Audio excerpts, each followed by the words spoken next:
evening, everyone. Please stand for the flag salute.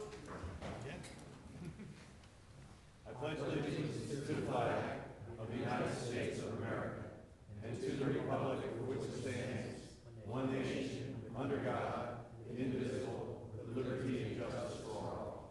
Please remain standing while our Deputy Mayor leads us in prayer.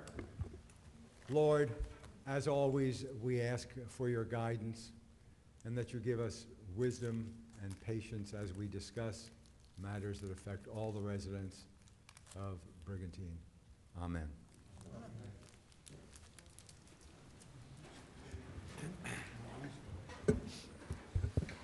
This to advise that meeting notices covering this meeting have been sent and posted as required under the Open Public Meetings Act.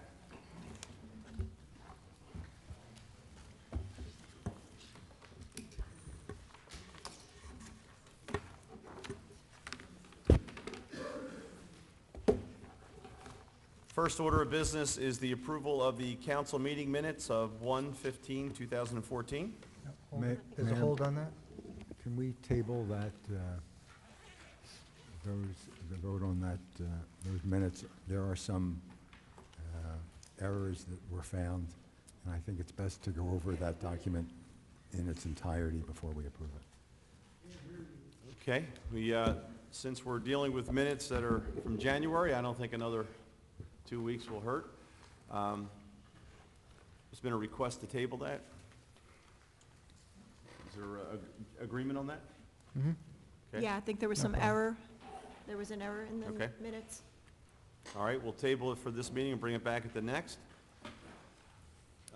Next order of business is the approval of the requisition list, operating expenses, and payroll. Can we have a motion and a second, please? So moved.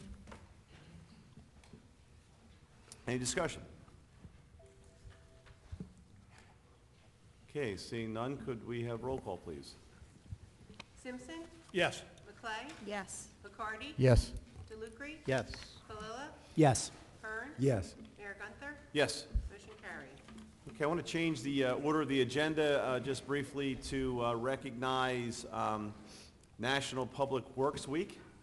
And I'd ask our superintendent of Public Works, and I'm sure there's other members of the department here, if you would like to invite them up.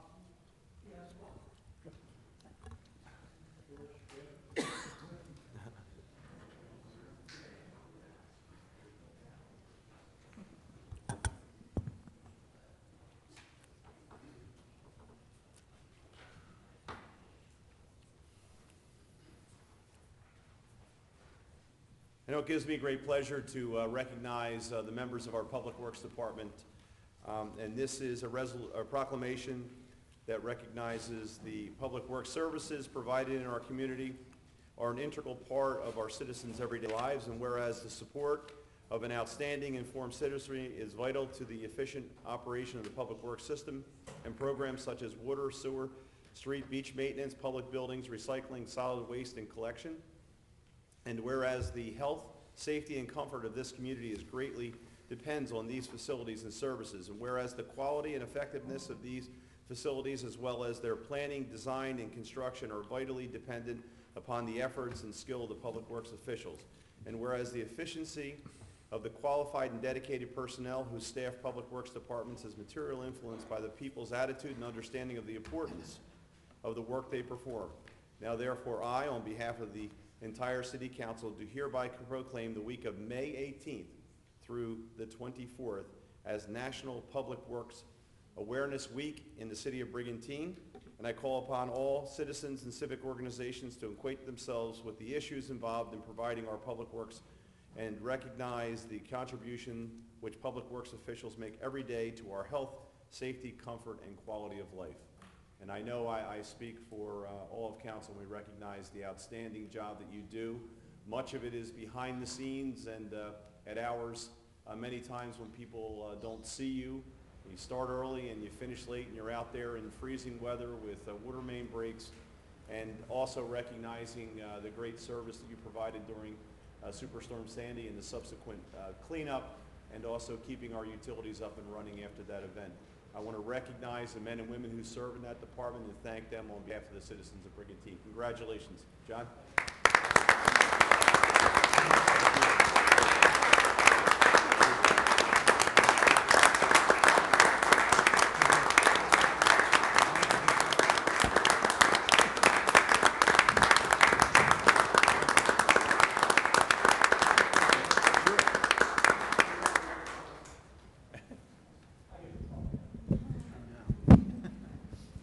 All I want to say is Public Works has a great group of guys and girls, hard workers, and this is for them. So thanks, guys. George, thank you.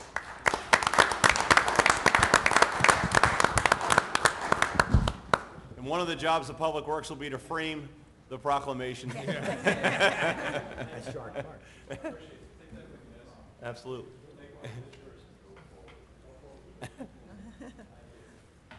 Thank you, gentlemen.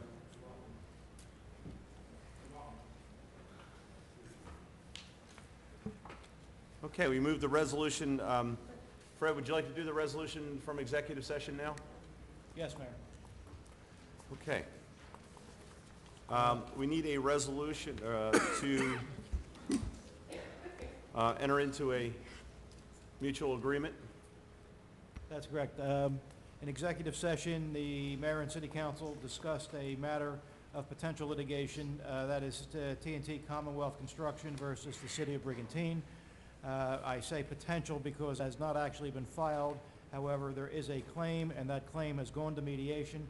As a result of the mediation, there is a recommendation that the matter be settled in amount of $170,000. Council received a detailed explanation of the status of this matter in the executive session, and should council wish to pursue that resolution, a motion in favor of settling that matter in the amount of $170,000 with TNT Commonwealth Construction would be in order. I'll move to settle that matter in the amount of $170,000 with TNT Commonwealth Construction. Thank you, Frank. Do we have a second? Second?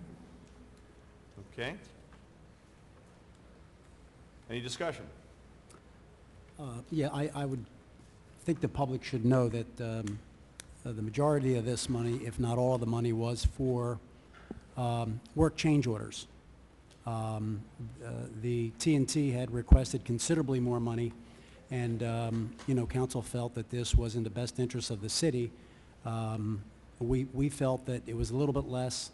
They wanted extremely more, and we thought this was a good resolution to settle it without litigation. Thank you, Councilman.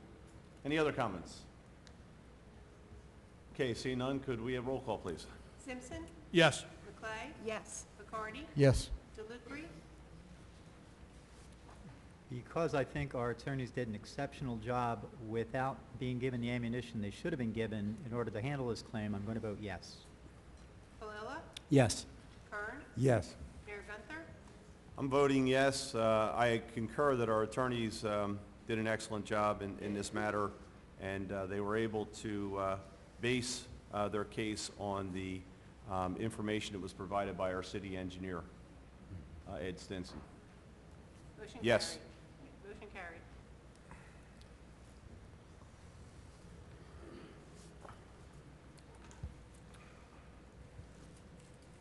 Okay, next is Resolution 2014-82, which is item number 7. And this is reading of the ordinance by title only. Municipal budget by title only. Have a motion second, please? So moved. Second.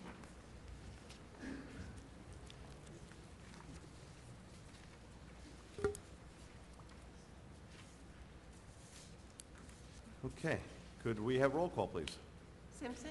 Yes. McClay. Yes. McCarty. Yes. DeLucre. Yes. Palella. Yes. Kern. Yes. Mayor Gunther. Yes. Motion carried. Okay, Resolution 2014-82, or excuse me, dash 60 is the 2014 municipal budget, the public hearing. We have a motion and second, please? So moved. Second. Okay, the municipal budget has been discussed here at council, has been introduced. It has been published to the city's website, has been also been published in a newspaper, and copies have been provided to anyone who wanted a copy. So at this time, I will open the meeting for the public hearing on the municipal budget.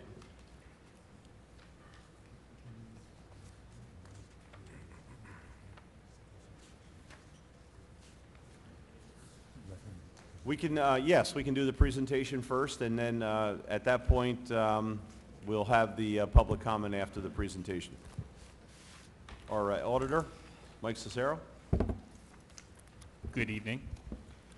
We want to, I guess at our April 2nd meeting where the City Council introduced the meeting, we had a very similar slideshow. So for those of you in the audience here, we do have it being presented again. It may be up, the new version may be up on the website. If not, you can actually go to the old website as well, the old version from April 2nd. But the first slide that we're showing here is the 2013, just to give you a comparative show here that we're going to talk about 40%, the 40% share, of which is the municipal budget. And for 2014, it's roughly 41% of our share for the city taxpayers. One of the biggest conversation points moving to the City of Brigantine summary information for the levy cap calculation. You can see that the net valuation taxable of the community, which has been a conversation point since early on with the revaluation where we lost over $1 billion in value. That 1 penny on the tax rate is now only worth $322,922. The value dropped over $100,000. Looking at the local tax levy, we're looking at a $22.9 million levy, which is compliant with the 2% levy cap. And if you look at the very bottom of the screen, you see that the tax rate will now go to 71 cents versus 52.2 last year. And we have a little caveat at the bottom there that the revaluation, during a revaluation year, you really can't compare tax rates. We'll try to give you an example of that in our following slides. The next slide we're showing is what would have been if you consider this a zero budget. If the tax levy from 2013, which was $22.2 million, if the City Council was able to have a budget in 2014 at the same tax levy amount of $22.2 million. So if the tax levy did not change, you can see in the calculation that the tax rate would still have increased by roughly 16 cents, 16.6 cents for those of you in the audience here who can see that. So once again, stressing the fact that the reduction in value of the community, even with the tax levy, if it had remained exactly the same as 2013, the tax rate would have increased 16.6 cents. Moving to the next slide, this is the 2014 actual tax levy locally, which is $22.9 million. So the levy is increasing by $717,000. The majority of that, as we've had conversations before, is from the deficit in the golf course, which is $765,000. So as we look at the $22.9 million levy, and we see the local tax rate is now 0.71, we can see that the change is 18.8 cents. And I think as the Atlantic City Press article pointed out, that when you do the mathematics is a 36% change in the rate. The next slide is what would be the case if our 2014 levy was being utilized and calculated over the valuation the same as we have with 2013's levy. So we have the levy change of $22.9 million for 2014, and for 2013 we have the $22.2 million. So if we see that $717,000 and we actually take that and compare that with the valuation for 2014, you can see that the actual rate change is only 2.2 cents. So if you went back to the original slide, remember a zero budget was 16.6 cents. The actual 2014 change is 18.8. The difference of them would be this 2.2 cents. So if the valuation in 2013 was the same amount that we have now.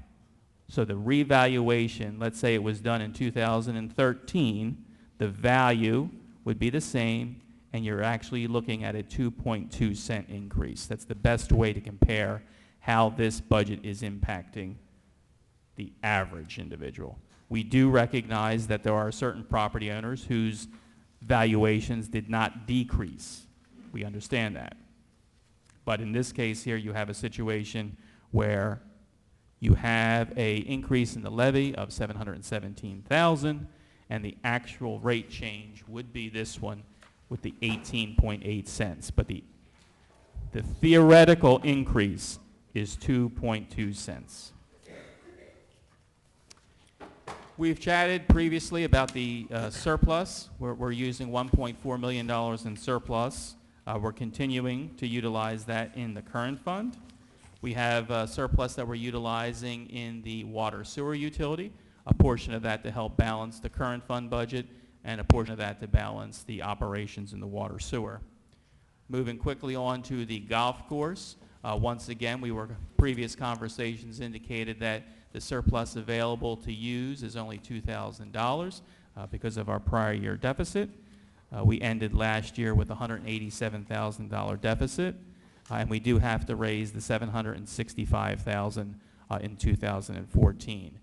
Certainly, if operations run in the black at the golf course during 2014, which we all hope it does, the amount that actually would be turned over to the golf course utility would be less than the $765,000. These are just a graphical presentation of the introduced revenues. There has been, or there will be actually, an amendment offered. The state did provide us information earlier today concerning the Type 1 school district debt service aid. So the City Council will entertain an amendment that actually will reduce the tax burden, which is good news. We actually will have $69,000 more in aid, so that'll shave a portion off the amount to be raised by taxation for the school. On the screen in front of you, it's 1.143, and that'll be reduced by $69,000. Okay. Just going back to that main screen, you can see to balance the budget, one of the conversation points that we like to stress is that New Jersey municipal governments must have a balanced budget. Their revenues must equal their appropriations, and for you to have a balanced budget, 73% of your revenues are from local taxation. Just have a up and down comparison between 2013, 2014. No real information changed here. We have not changed the school information. That will be done, I guess, pending the amendment approval. This information here is about the introduced budget. The conversation points, if anyone has questions, is relative to the introduced budget. So just a 5-year trend of revenues. We've chatted about the history of beach fees and the beach vehicle fees, construction code and the relevance to the community disaster loan in previous meetings. We can certainly entertain any questions that anyone has regarding that. Just looking back at a trend here, as is probably the case in most of our municipalities here, balancing the budget has become more of a burden to local taxpayers. One of the things that we want to try and make sure that when you're looking at the revenue side of the budget, there's only so much growth that you can have with the 2% levy cap.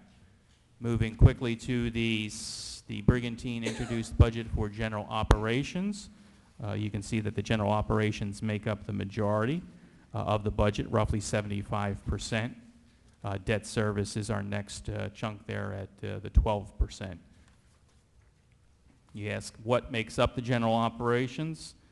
General government costs, which would be your mayor and council, the administrator, the township manager, etc.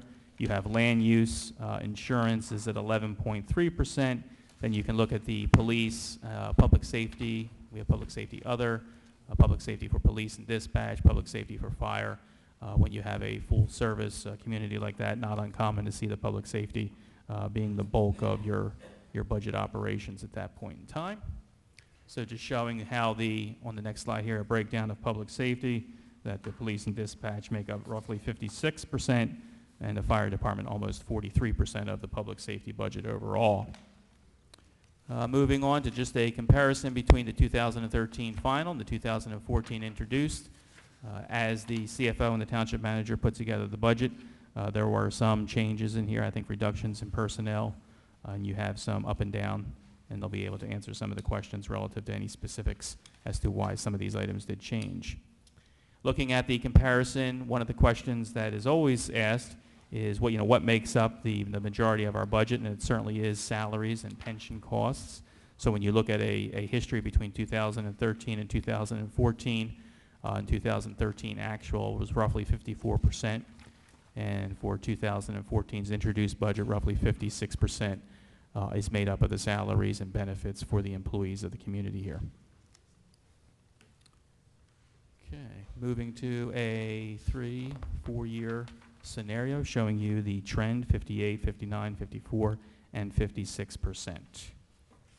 Going to our little breakdown here as to how this sort of impacts you, even though the budget itself has a $717,000 increase, which is attributable in one aspect to the golf course. We tried to show you here what some of the increases would be and how they actually impact the quote-unquote average assessment. So we have an insurance increase, we have some budgeted salary increases, we have a debt service increase, and of course we have the golf course deficit. So when you break them down as to how they impact the average assessment, you can see that it's $16, $73, $45, $87. So when you ask yourself, if you had the $100,000 property, you'd only be paying roughly $24 for the golf course deficit. Conversely, if you have $1 million property, you're paying a little bit more. So that's how that slide is meant to work. The water sewer budget, once again in New Jersey, you have to have a balanced budget. Debits must equal credits. Revenues must equal appropriations. So we have the 2013 and 2014 numbers up and down. And moving to the golf course, once again, we have to have a balanced budget. In New Jersey, one of the things that we've talked about here is the conservative nature of their budgeting process.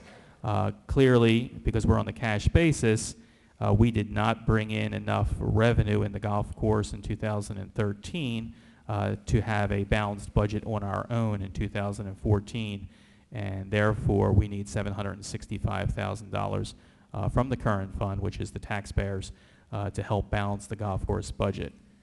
If we actually have revenues that exceed the $900,000, that $765,000 would be lowered, and the amount turned over would be less. So that's good news if we continue a trend to reverse this slide here, which shows you early on almost $760,000 in revenue, and then shooting up, hitting a peak of roughly $2,051,000, and then trending down as the economy and the weather situation impacted the golf course. Just showing on this slide here, the red bar obviously being our fees and golf course charges, and the yellow portion, the amount of surplus being used to help balance the budget. Moving to the actual debt aspect, we have an analysis of the debt authorized since 2009. So looking at the column with the red circles around it, we can see that 46.7 million is our gross debt. Our net debt is roughly 28.9 million. These allowable deductions, in most cases when you have a utility that is making or meeting its own, expenses, you're able to deduct that debt because users are paying that. The net debt number is roughly 0.78, which is significantly under the 3.5% maximum. That 3.5% maximum is relative to the value of our community. I think we have a slide on that a little bit later. But we show that the general capital debt is roughly 33 million, water sewer 11.1, and we have roughly 2.5 million for the golf course. And of course the golf course was not self-liquidating, which means they did not meet their obligations. The next slide is an analysis of some of our especially emergency notes. We did have some of those from the superstorm that we're paying off. We also have the preparation of the tax map and revaluation. And the bottom one there is the contractual severance liabilities. Since those benefits were not earned over a one-year period, we do have the opportunity to pay that back over time. The Hurricane Sandy, as we have our asterisk there, that is being funded by FEMA payments in the 2014 budget. And for the contractual severance liability, we're paying out that $117,000 it'll be in the 2015 through 18 budget as well. The reason we have this slide actually separate is because this quote-unquote debt is not included in the previous slide here. So it's not in these numbers, but it is something that you should be aware of. Okay, so here's the town value, the 3.5% as you multiply that out. We actually could borrow another $100 million if you need capital improvements, and your net debt is roughly 22%. So your credit line is very good at this point in time. And just as you can see, the borrowing capacity is the top line, and that has trended down as the value of the community has decreased. And our net debt is pretty stable over that period of time. And now you can go to the public hearing. Thank you, Mike. Try to keep that one short for you. Appreciate the information and the PowerPoint, and I'm sure that will be posted to the city's website as well. Very good. Okay, at this point, I'm going to open up the meeting for public comment concerning the budget. Anyone who would like to speak on the budget? Yes, Vince.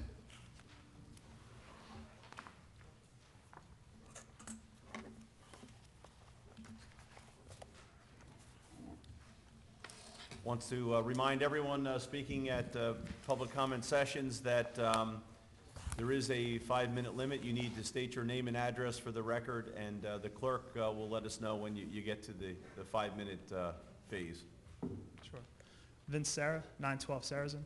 I just want to be correct. You said the tax increase this year is going to be $717,000. 717, 635. I don't claim to be a budget expert, but one of the things I start to do is I start to look through the budget because I think it's concerning that we're going to be raising taxes. We do not need to raise taxes at this point. Based on my calculations, we can save over $700,000 from the budget if you just look at a couple of line items. One of the things I look at, and obviously, you know, the public safety departments are what I would probably know best because I have a passion for that. One of the things I look at is just staffing. With the fire department, my understanding there's 7 people not in the fire department anymore who have retired or left for different reasons. You're looking at a little over $600,000 there. We're looking to budget, from what I understand, to bring back 5 of those positions. If we bring back 5 of those positions at some of the lower rates of the contracts, you're only looking at putting in a little over $200,000. So that leaves that department right there. There should be a little over $400,000 that should be freed up in that department. So I start to look a little bit further to figure out what happened with the money because the overall salaries and wages only went down by about $100,000. So I start to look in there. What I noticed with both police and fire is that the overtime rates for both of those departments has gone up well over has gone up well over $700,000. So I'm curious, if last year's cost between the two departments, we only have $190,000 in overtime, why do we increase it by over $500,000? So you have an increase there. If you're replacing people in those departments and you have them properly staffed, then there's no longer a need for that overtime, so those overtime numbers should be down. You can pull $200,000 out of each of those departments. That's $200,000 from fire, $200,000 from police for a $400,000 savings. You take that. The other thing, too, is as I looked at the breakout of those departments, it seems that some of those numbers in there are double budgeted. You have, from my understanding, you have Mr. Cox, who's being paid as acting chief, and he's also budgeted in that department to pay a chief if you bring somebody else in. So you're budgeting for a chief, and you're also paying an acting chief. If for some reason you decided to make chiefs in those departments, if you decided to keep Mr. Cox there, then the salary should stay the same. If you brought somebody in from the outside, Mr. Cox's salary should go down, and you should be, if you promoted within, paying the difference of that salary. Now, if you brought somebody in from the outside, then maybe I can understand that number. Same thing in the fire department.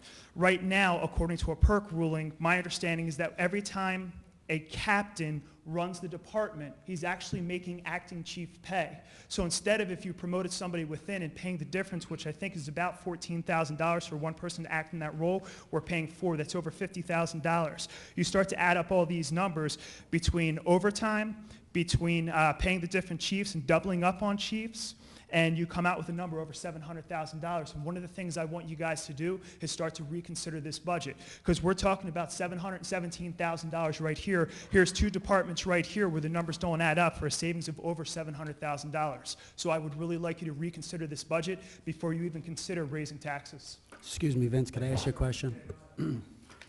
What was the percentage of overtime increase you quoted? I didn't quote a percentage. The total between the two departments I had calculated a little over $700,000. Okay, well, let me just, for the record, let you know that in 2013, I'm talking about the fire department only, first quarter overtime in 2013 was $62,000. To be precise, it was $61,948. Overtime in the same quarter of 2014 is $105,634.67. What's the staffing Excuse difference me. between those 2 Excuse me. years? That But there's is- a question, you're Can I making a finish? point. Can I finish my comment? Oh, sure. All right. Thank you, thank you. Okay. That is a 70.5% increase.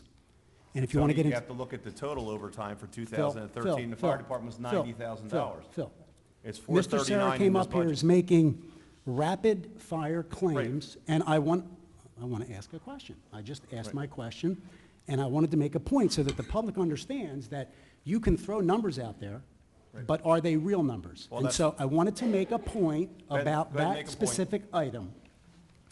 And so I think that your questions should have been directed to our auditor, but I don't even know if he comprehended everything that you said. It was such rapid fire.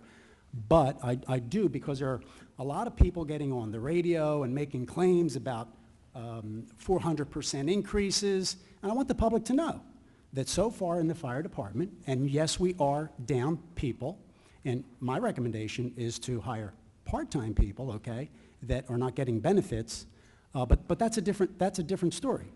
There is a reason why there's overtime. There's a reason why some of the overtime is excessive.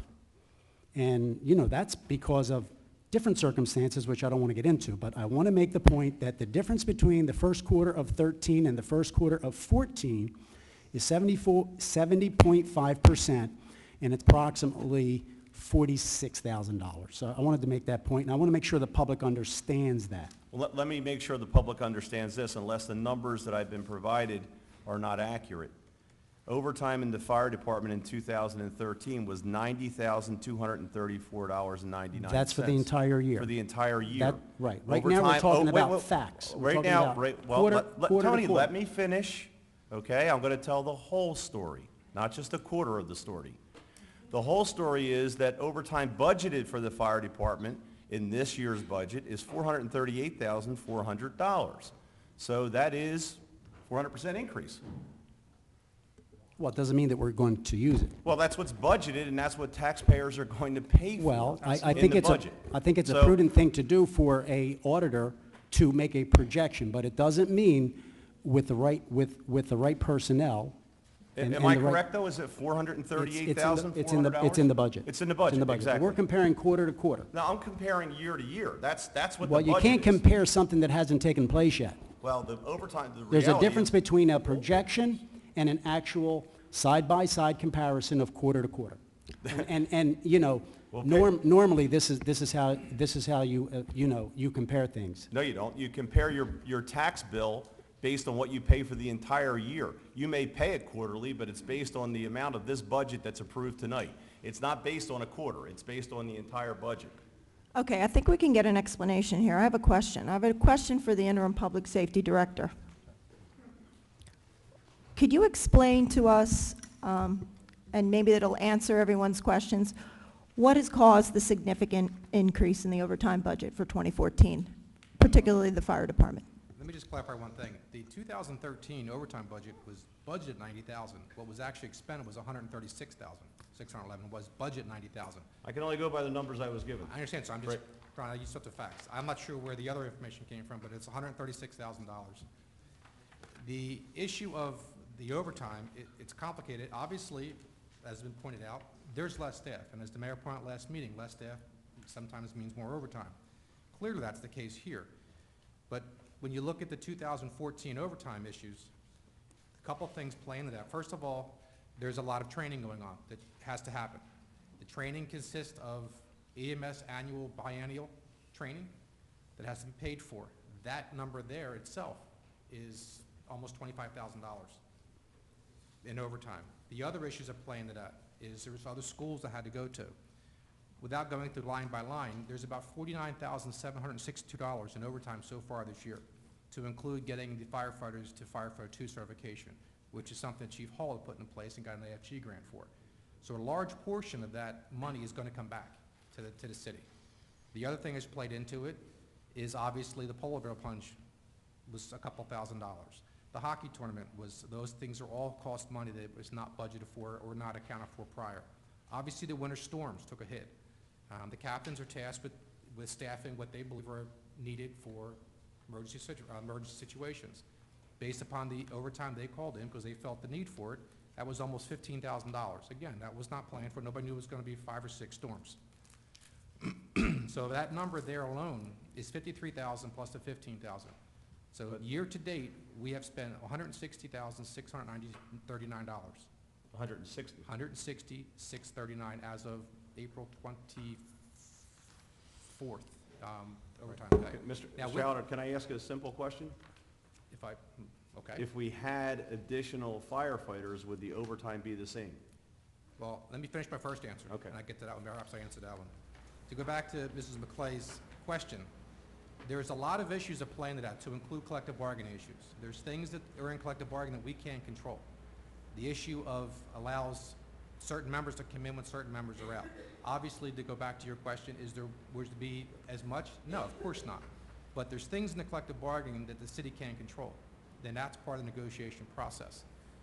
There's issues with, there's officers are allowed to come in and place for firefighter. That obviously impacts it as well. If you bring in, an officer as opposed to a firefighter, that clearly impacts it. So the simple answer is it's not a simple answer. There's a lot of things that impact it, to include the reductions in staffing. Obviously, if you have 7 less people, you need to have more people come in. The comp time issue, instead of taking comp time, in lieu of overtime, there's less comp time being taken this year than last year. Sick time is up. Again, with less staff, you have less people, so therefore you have more overtime. But sick time is up year to year, and the 5-year trend is up dramatically. In addition, there's a member that's out long-term. That obviously impacts it. So there's a lot of things that go into it. Some of them are collective bargaining that we can't control, and some of them are just circumstances such as the training. But again, about 30,000 of that so far, and counting, will be coming back from an AFG grant that Chief Hall put in for in 2012, I believe it was. But we are putting in this budget $438,400 for overtime. The numbers that, and I'm glad you gave me updated numbers. The numbers that I was given in 2013 in the budget, now what might have been spent might be different than what you gave us in the budget. The 90,000 was the budgeted amount. Right.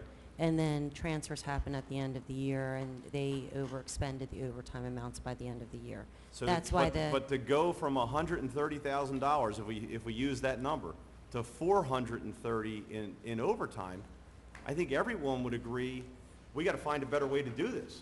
And I disagree with Councilman Palilla's assessment. This dance that we've done about the part-time firefighters is what caused this problem. We're having this problem with not having people in the firehouse when you need them. And quite frankly, you have emergency situations. Are you able to get people back in here, when we have to? Look at what just happened this weekend on the bridge. We need to make sure that we have the staff in place and we're paying them appropriately. This doesn't work. Dan, in 2013, when you arrived here, wasn't the fire department's overtime budget expended by 73%? Let me get the right number for you, ma'am. So before you were even here, in 2013, the overtime budget was expended, was 73% expended. Would that be as a Sorry. result of Sandy? Because that would seem reasonable. No, it's not, Vince. It's not had nothing to do I'm with just Sandy. asking. It That was seems like a fair 2013. question. That was 2013. Okay. To answer your question, ma'am, it was 73.3% expended, the fire department. Before you even arrived. Sorry? Well, you just said that 2013 was $136,000, and you had $90,000 in the budget. So how's that 73%? Which question am I answering? You asked me, was it in June when I arrived here, the $90,000 was expended by 73%? That was Mrs. McClay's question. I'm not sure what yours was, sir. Well, you're saying that the whole budget for the whole year for the overtime was $136,000. The report I was given, And we had 90, so it can't be 73%. It was budgeted at 90,000. You're talking $46,000. No, it was budgeted at 90,000. Right. As the manager said, at the end of the year, when it ran over, they put money back into the account to cover it. And Dan, As of 90,000, as of June, there was $90,000 in the overtime budget. When I got here in June, it was 73.3% expended of that $90,000. But I Dan, think you were already down 3 people though when you got here. Yes, sir. well, the other thing. Well, if you look at the dates. Yeah, Chief Hall. Yeah, Chief Hall passed. No, you had a retirement. Not that I'm aware. I'm Chief sorry, Hall, you're And right. then everybody else was the end of the year. You're talking about 13 or 12? Can you I thought there was about 13. explain the overtime for the police department? Why are you going from 100 grand to 313,000? Well, again, the police department was 86% expended when I got here. And I know there was, talking to the CFO and the manager, there was an increase put in the air, but the CFO and the manager could better answer that question because of, there was a combination of everything that was put in that overtime, and they could better explain it than I could. What was the total overtime for the police department in 2013? Oh, I had that. I'm sorry, I thought you said 400. That was $123,000 for 13. So why would you go to, up almost $200,000? That's the question Okay. we were just referring to. Why would you go up $200,000 more?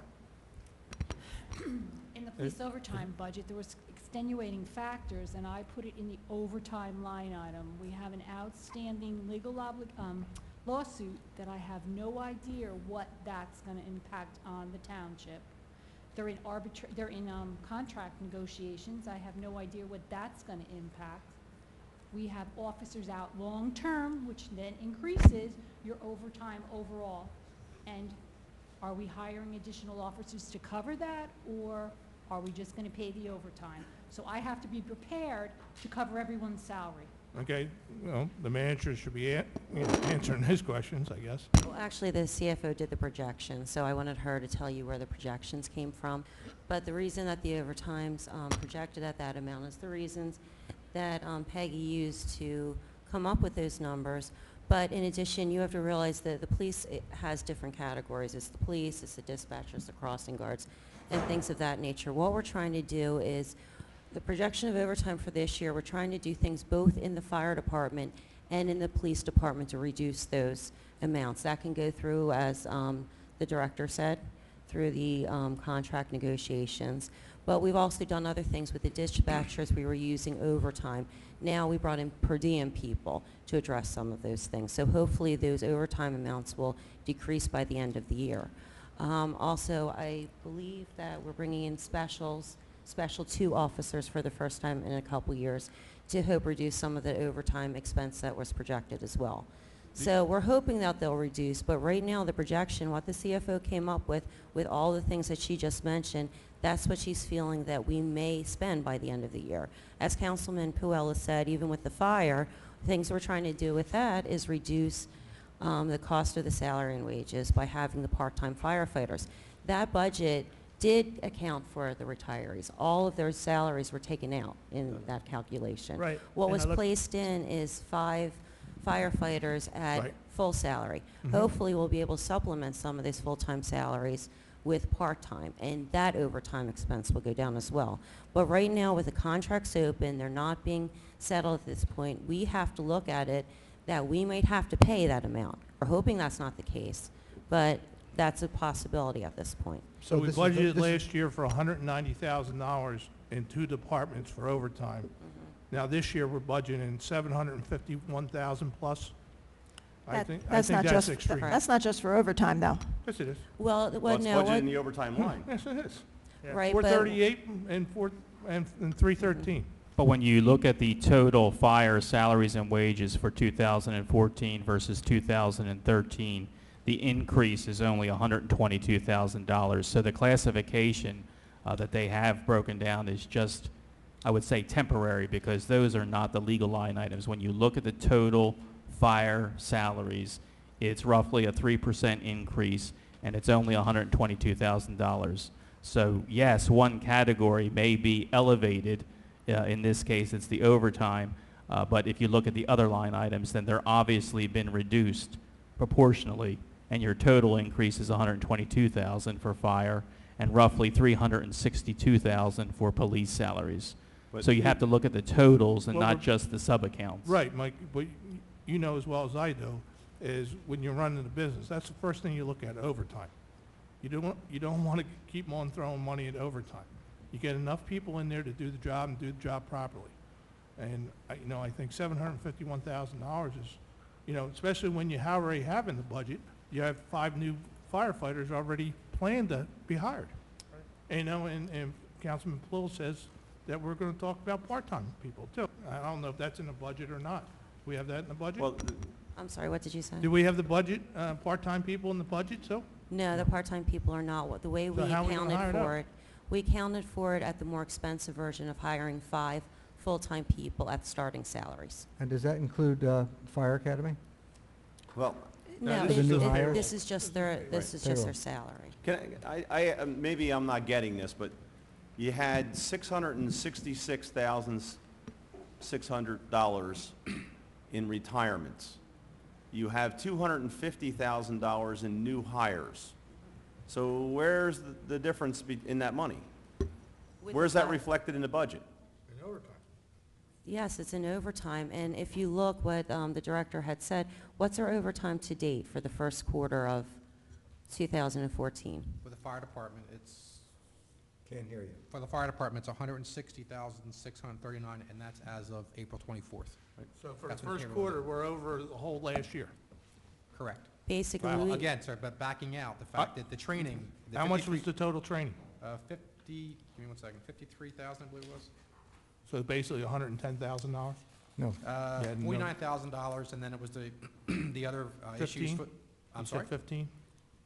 I didn't hear what you said. 49,000 It was plus the 15? 49,762 for the training, then it was 15 for the storms, it was another 4,000, there was $3,600 to 20. make up EMS training on overtime, and then everything else backed out, it was $107,550 was what was left in, I guess, unaccounted for overtime, if you want to call it. Count it. So 107,000, that's more than we budgeted for last year, And in the first quarter of this year. but we No, it's not also, the we first also quarter, it's have the first third. employees. We, First you know, we also went have from April captains 21st. making overtime at this point. How do you know that? He said so. That's taking up 23% of that budget for this year already. You know, the captain's overtime alone, without looking at any of the other employees within the fire department, is $37,000. And that's, as Dan was stating, that because of the contract that's in place right now, captains can, they don't have to, but they can replace lower-level employees with captains for overtime purposes, and that's what's happening. And then we have employees, instead of comping, and having that at, the end of retirement, they're opting to take overtime money. So that's taking a significant hit to our budget at this moment.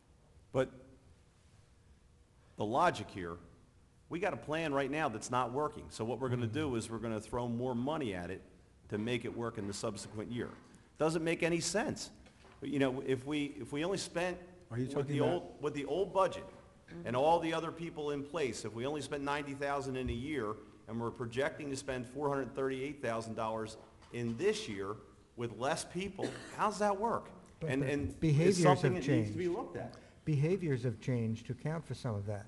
People aren't taking comp time. Yeah, I can't And account for captains- 400 and some thousand No, dollars. I but mean, it- that's but it's- ridiculous. But it's adding to it, and we're looking at a conservative way of approaching the problem instead of having to scramble for money if these things go on down the line. Well, in my mind, a conservative way is not making taxpayers pay for it up front. It's managing it during the year. That's an outrageous sum in overtime. But the other issue is, and I haven't gotten this yet, but I'm working on it. We have $160,000 budgeted for a chief. I still can't understand how that works, because we're going to have a captain or unless you're bringing someone in who does not exist and dropping that person into the chief's job at $160,000, the cost is not $160,000. The cost is the difference between the officer who's there or the firefighter who's there, whomever, and the difference in their salary and what they get in their new salary, and if you bring somebody in on the other end. I don't know if you do that. I'm not sure how we drop in $160,000 in both the police and the fire budget to account for that. Well, I'd like to address your first issue about we can't have overtime every year at $400,000. I agree with that. And that's why we need strong leadership in both of those departments, because the decisions that are being made now at the higher level department is causing overtime to exceed what's rational. And no, it's not because of the staffing. Staffing reductions will have some impact on the overtime expenses, but not to this degree. Well, you and have- that is what the problem is. Now, when you're talking about $160,000 being budgeted for the chief's position, that's everything. We did not increase any of the operating expenses, which does come with having a new somebody promoted up to chief, other people promoted to lieutenants or captains. So talking to the auditor, talking to the CFO who made the projections, they were concerned with not only the police and fire, but our overall projection of salary and wages, that we were cutting it so close in all the departments, and with our two highest departments, was just fire and police, and not having contracts settled, that to reduce the budget anymore would put us in a situation where we might not be able to pay that by the end of the year. Because there are expenses for promoting people. There are expenses for new hires. I've never heard from one of the departments that if we move somebody up, they're willing to reduce rank and file.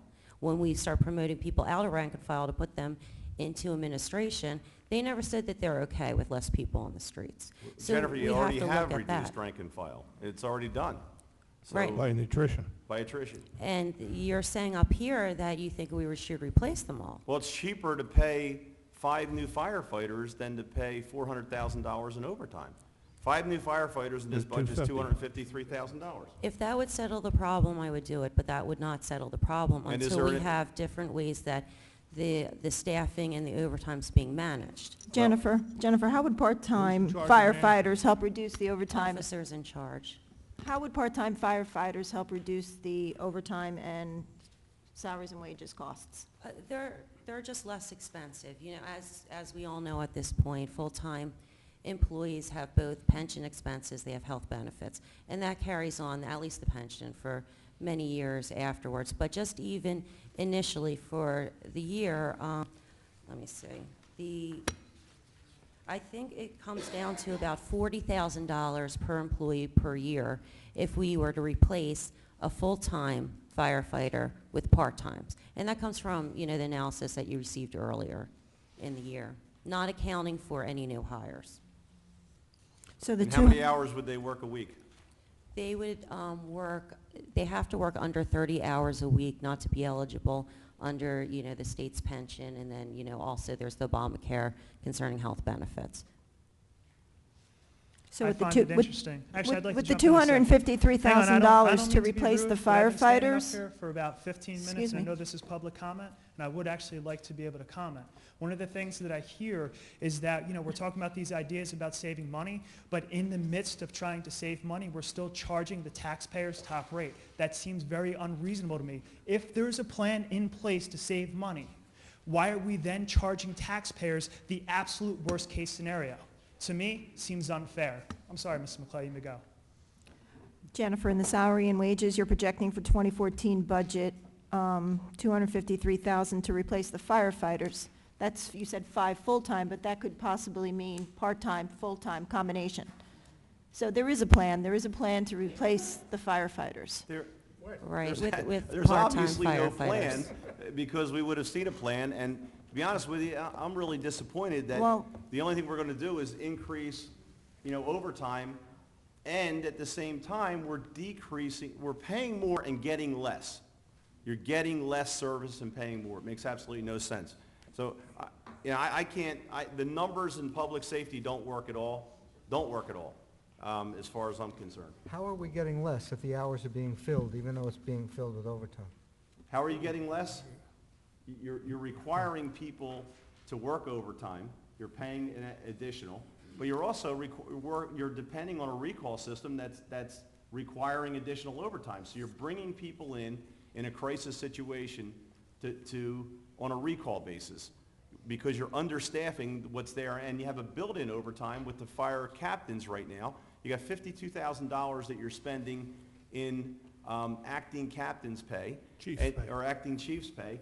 And you have one shift, I think you have to pay overtime every time somebody's out on vacation. So it makes no sense as far as I'm concerned.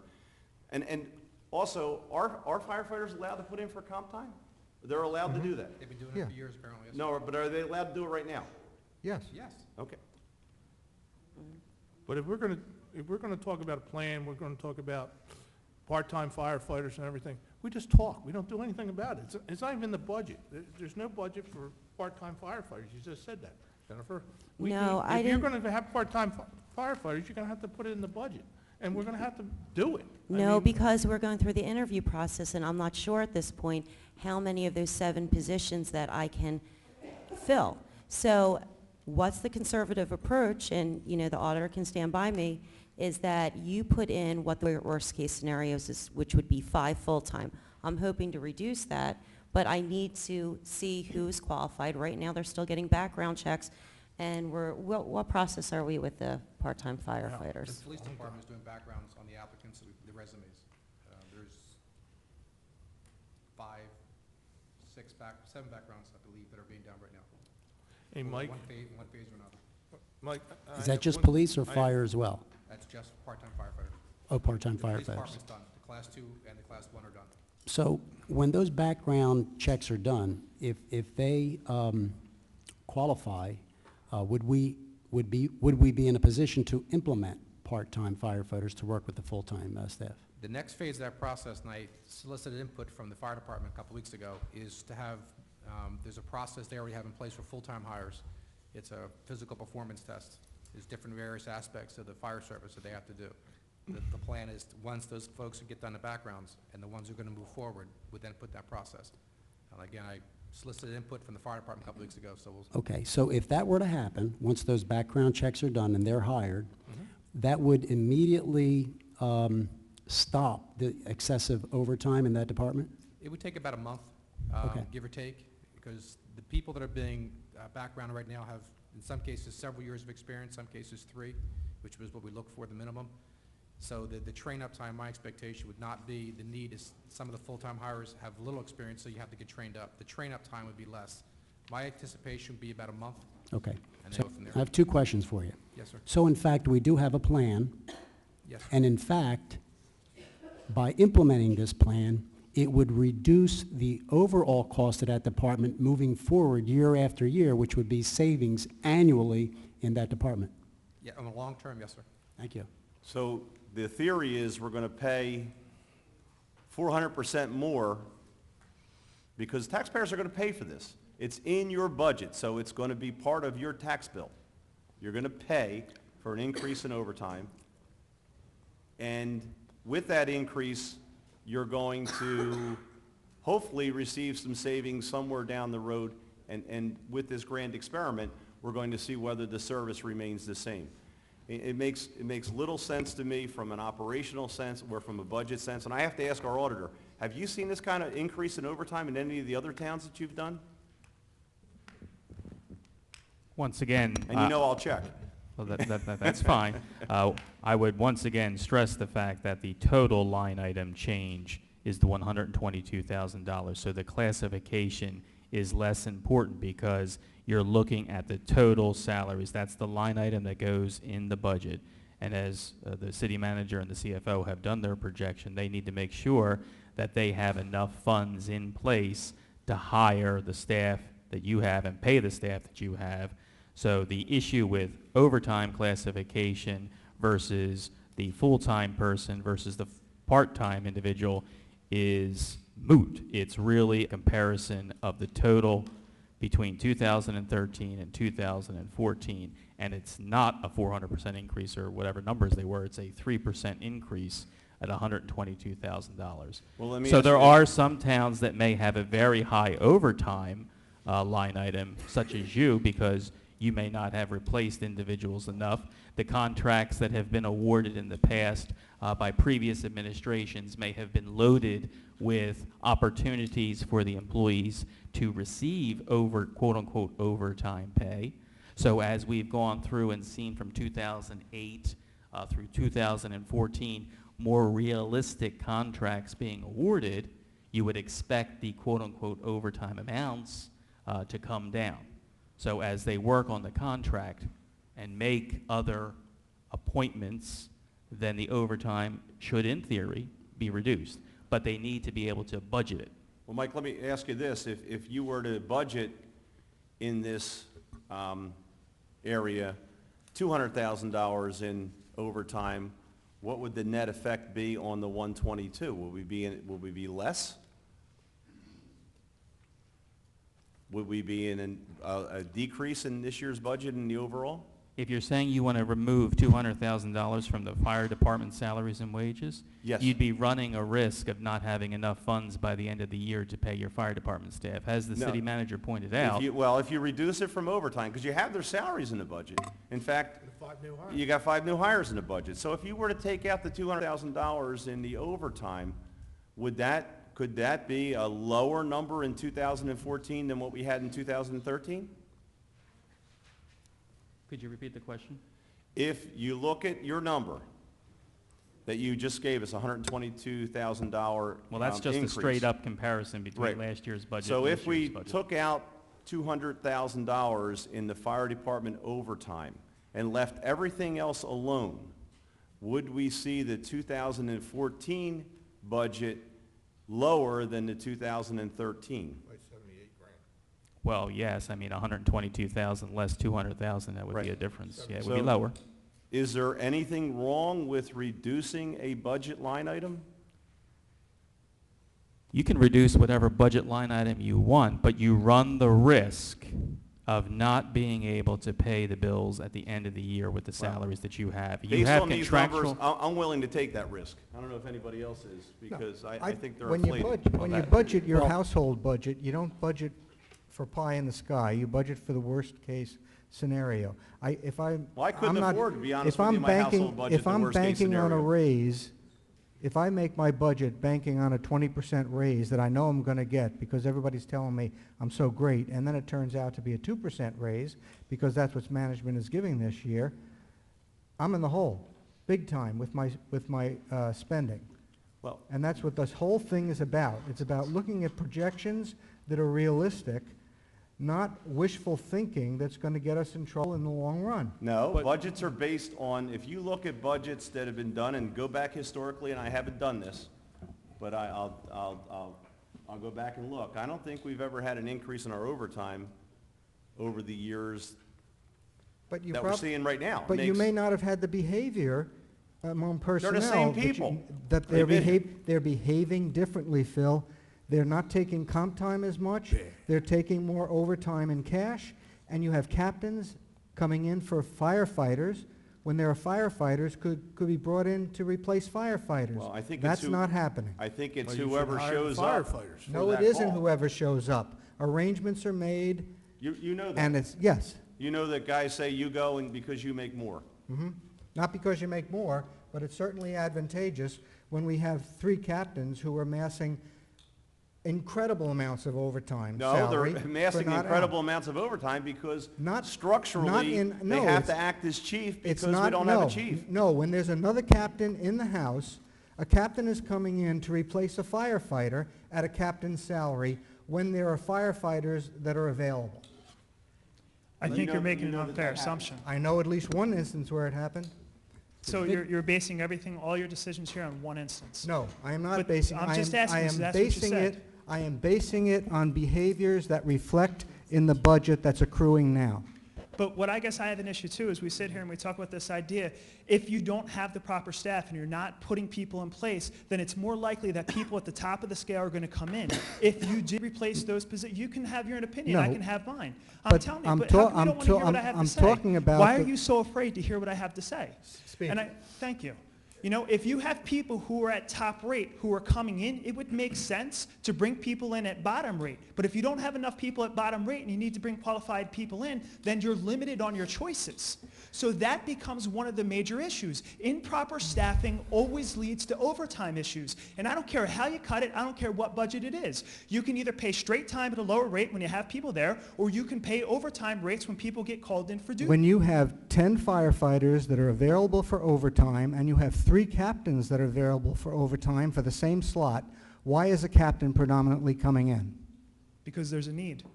No, If you because had proper staffing, would Not you when still there's have a the same need for Not overtime? when there's a firefighter who is missing and you have 10 firefighters to offer overtime to, you have 3 captains to offer overtime to, or 4 captains, but 3 are coming in excessively and 1 more than anybody else. That's not circumstance. But if you had the proper staffing, wouldn't there be less of a need for overtime? Would there be less of a need? And let me Yes, there comment would on be this less of a because- need, but that's not what we're talking about. But it is what we're talking about, because you got to No, look we're at the big not. picture. We're talking pulling about- out pieces of a picture instead of looking at the whole picture. The We're whole told we picture- can't look at a line item, but the line item still adds up to the money. We're told that, listen, there's a plan in place, we've had issues, and here's my issue. We've known about this problem. Why haven't we been proactive? Why are we waiting till the day of the budget, till we need to come here and pass something to say, let's pass this pie in the sky number, let's say we got to go for worst case scenario, charge the taxpayers for that, and hope for the best afterwards. One of the things I think we need to do is start to be proactive.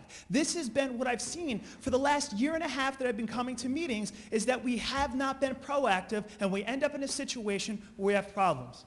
And I know it's my time. Mr. Thank Sear, you. Mr. Sear, if I could, please. You are obviously aware of union contracts. You're a union representative, union president. We've met in union contract meetings before. You know how union contracts affect the bottom line. There has been approaches made over the last, in my tenure alone. Unfortunately, everything comes down to collective bargaining in most of these cases. The collective bargaining didn't end until December. That process is now really just getting underway. So to stand up here and say that there's no plan in place, there has been suggestions and recommendations made in my tenure, just for myself speaking, that have been rejected, or say we'll wait until the contract and we'll get settled in contract. So to sit up there and say that everything comes down to no plan, that's not necessarily the case. There has been attempts made repeatedly, and you know there have been attempts made. So to stand up here now and say there's been no plan and been no action is disingenuous at best. I think you're taking my words out of context. If I could really. clear, I took oh, the if I words could exactly what you clarify. said. Oh, give me a second to clarify. I know my time ran out, but since you asked the question, let's talk about this. We're in a situation where we're budgeting over $700,000 in overtime. So that seems to me unreasonable. It seems absolutely unreasonable when we're sitting here asking the taxpayers Vince, themselves. he just explained it to you, okay? Thank you. Well, excuse me, Tony, I think, is Vince's time up? My Vince's time time is has up. been up, Phil. Okay, thank you, Vince. Thank you. Thank you, Campaign Vince. speech Thank you. time is over. Now, let me have a comment, Mr. Mayor. Thank you very much. I would like to make a comment, Mr. Mayor. If you're done with your mischaracterizations of what has happened over this entire budget process and over the efforts that the city manager and our interim director of public safety are making to restaff, it's been made abundantly clear time and again, and let me start by thanking Mike Cesaro, because Mike, unlike the approach that was taken in the past, we get straight talk from you, we get conservative, fiscal conservative, rational approaches to things. That is a welcome thing. I'm tired of gimmicks. We're having an argument here tonight, which, let me take that back, it's not an argument. It's clearly campaign speechifying and posturing. We are having it over what, am I the only person, by the way, that gets the irony of Phil Gunther talking about, and his running mate, Vince Serra, talking about the place to shave money in this budget is in police and fire? That's just a game. It's a shell game. Rick, the We've heard- numbers no, are there. Phil, stop interrupting me. Rick. No, I've had it with you interrupting. Is there order here or not? I'm speaking. Rick, I asked You'll questions. get a chance to talk, Phil. Excuse me. No, Excuse I'm not me. going to excuse you. I'm talking here. You've interrupted everybody that's gotten up here and spoken so far. When you attack me, I'm going to respond. Yeah, Well, well, you'll have your chance, get man. used to it, Phil, because Why don't you are- wait your turn to speak? you Let have to him be finish, and then accountable. you'll get to go. Here- Why don't you be quiet? Excuse me, please. I didn't leave work today early. John. Come listen to all this. John, You want sit to down. Talk numbers, but don't keep talking about what's happened in history all the time. Excuse me. John. Sit down. John. That's exactly John. what we're trying to talk about, John. We need some water in this room, Mayor. Excuse me, Lisa. No, let me finish. Mr. Cicero, I was thanking you for giving us a budget without gimmicks, a budget that's looking to the future. Our city manager has explained many times already why she's taking the conservative approach. The city auditor has explained the total number for these departments, whether you label a portion as overtime, a portion as salaries, the total number is a marginal increase over what was there before.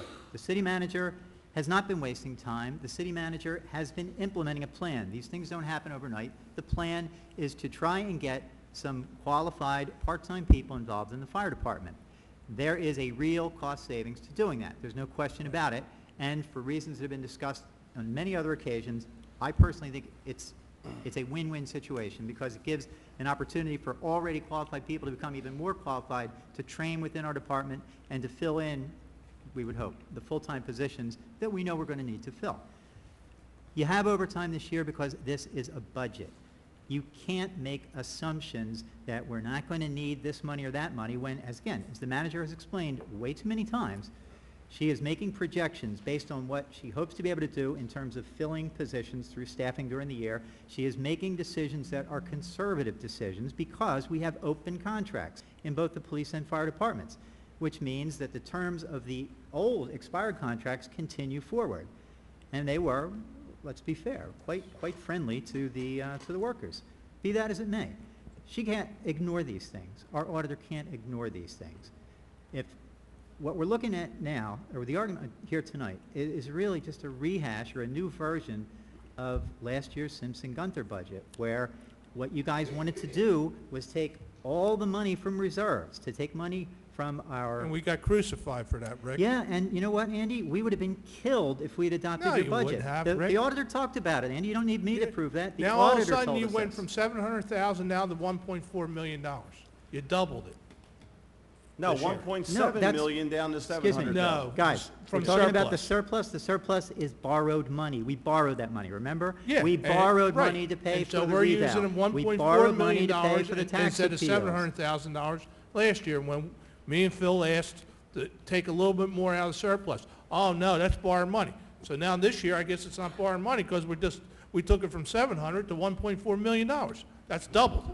No, because the surplus was able to build through some of the operations as well. It's not all borrowed money, but it's still substantially borrowed money. That's a last Rick, resort. Rick, if Also, we I took... could just Rick, you interrupt take for the just a moment. 1.8 No, and the Phil, 1.4. when I'm with all due done, respect, interrupt and say what you need to 3.2. say. Rick, we're at the public portion. We're going to have Oh, okay. council comments When I on the talk, budget. when I talk, No, I that's was public responding portion. to a When question you that have someone asked. 25 comments to make, that's okay. But I was responding to a question that someone asked. Oh, I see. So the distinction is, I have to say, Right. okay, anything I say from now on is in response to something somebody asked, and then I'm okay? I can No, say whatever I want? Rick, Yeah, we're not. you know, once again, Going on. you and I could go on all night because No, Phil, we can't. We can't. We're not gonna You agree. need, we But- need as a council to have clear rules, and everybody needs to follow them. We can't have a rule that says if Phil wants to jump in, he gets to jump in. Either we say nothing when people from the public are speaking and save our comments to the council comment portion, or we have some reasonable, uniformly applied rules for when council members can Rick. contribute. Rick, are you serious?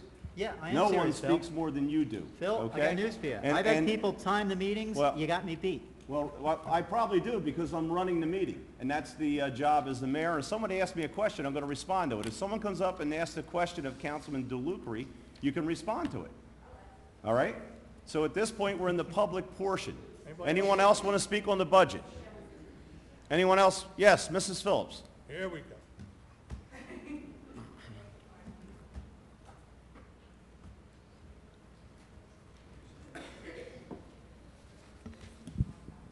Ann H. Phillips, 308 27th Street, just so I get the numbers correct. What is the total budgeted for police and fire overtime in the 2014 budget? Ms. Phillips, maybe you want to Oprah the numbers that have been given. I'll give you a copy of No, it. I have the budget. I have No, the do you budget. have these sheets that we were given? No, I don't. Okay, I'll give you, you can write these down. Overtime for the fire department is budgeted at $438,400 for the year. That's 2014. In 2013, it was budgeted at $90,234.99. In the police department, shows up in a little different format, but the budget for projected overtime is $313,715, and overtime was $100,828 in 2013. Over 700,000 budgeted at this point for the two Yes. departments. Okay. Now, on this sheet, comparison of budget appropriations, under the department, public safety, the increase is almost $641,000. Now, what is that? Is What that sheet are you referring to? this one? On the slide? Yes, it's right there, the 640,000, and so on. What is that? What constitutes that increase? Oh, no, Mr. Assessor will put that together. Is that overtime? Or what is it?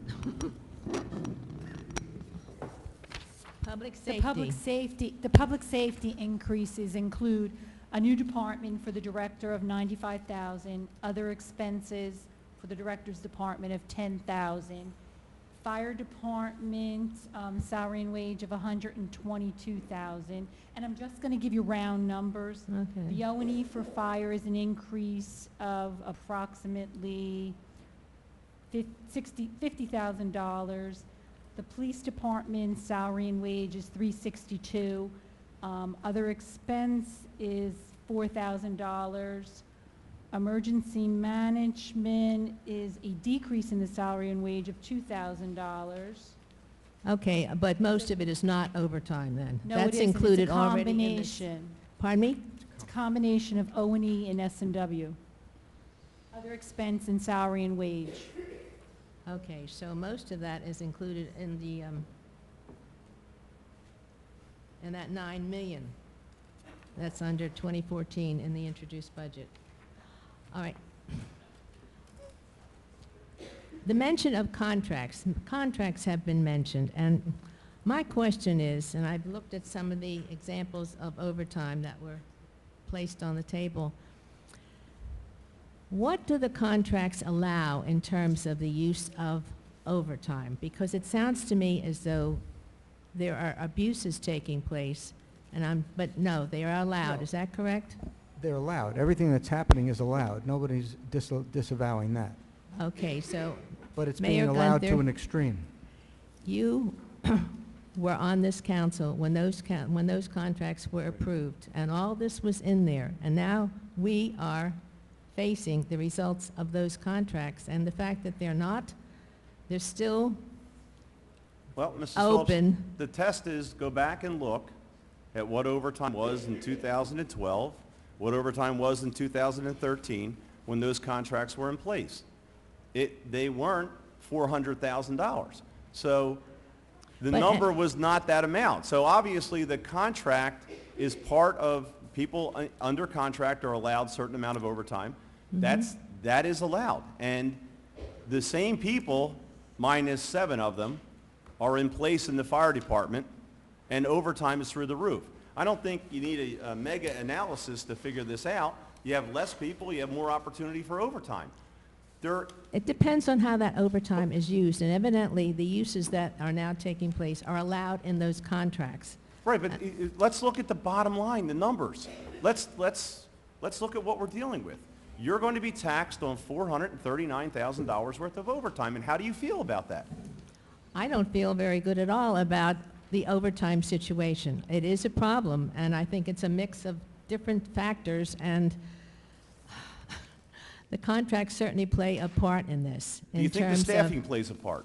Well, staffing plays a part. The fact that we're trying to change, we're trying to cut costs, and while it doesn't always happen on a short-term basis, we're also looking down the road because we can't continue down the road that we have traveled. And I agree with you. I agree with you wholeheartedly. And I think if you look at what other municipalities are doing, the contracts are changing.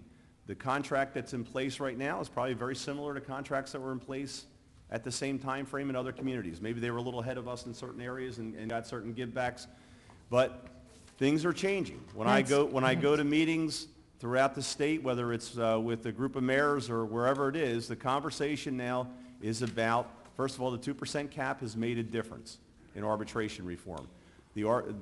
Municipalities were very reluctant to go to arbitration because you could read the arbitrator awards and why bother spending the money, because you were going to probably wind up somewhere right where everybody else was. So that was across the state. The 2% cap is going to have certainly it has had an impact, and once it's back in place again, it will continue to have that. But I agree with you. Contracts in 2014 are going to be very different than contracts that were negotiated in 2010. I've said that all along. They're going to be very different. It's a different time. Mayor, I'd like to comment on the contracts that we had in the past, since it's an issue. The 2010 firefighters contract, 6-month 0, 3.9% increase. That contract was signed 6 days before the state law went into effect, where they would have to start making contributions in the height of the recession. Was signed 6 days, approved by the city manager, before the state law would have been implemented for them to contribute to their health care. So they got 4 years of no contribution to health care, and it was signed and recommended by the city manager 6 days before that law went into effect. So I don't know that we did such a good job negotiating contracts in the past. Unfortunately, it's passed. However, just so we recognize the fact that we are dealing with situations now that have been generated by contract generosity in the past.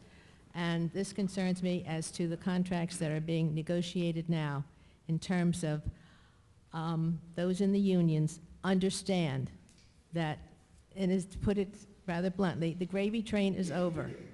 And we can't do that anymore. And I think this overtime, yes, it's an outrageous amount. And I would like to be satisfied that it will bear fruit the end of this year and in the future, so that those expenses, as a result of what's taking place now, will decline. And I'm not sure that we all realize or we appreciate that, and maybe have an understanding of it. But yes, and the facts that Councilman Picardi related to us, to me, that's an abuse.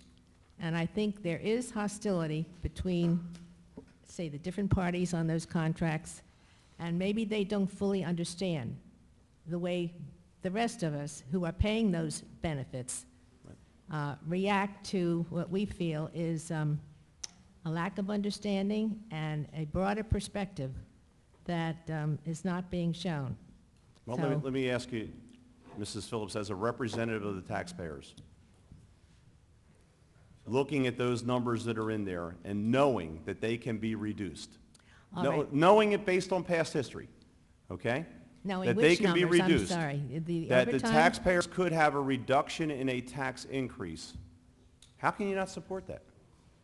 I didn't come here to support or not support. I'm coming here to learn. Well, I want your And- opinion, as you're the... Well, I'd like to hear from you how you would do that, so that the budget will have enough money in it at the end of the year to cover all expenses. And I have heard a figure, you're using $200,000. It sounds good, but you have to prove to me, and I You know the think to best way to public- reduce an overtime budget? The Pardon best me? way to reduce an overtime budget is not put the money into that budget. That's the best way to reduce it.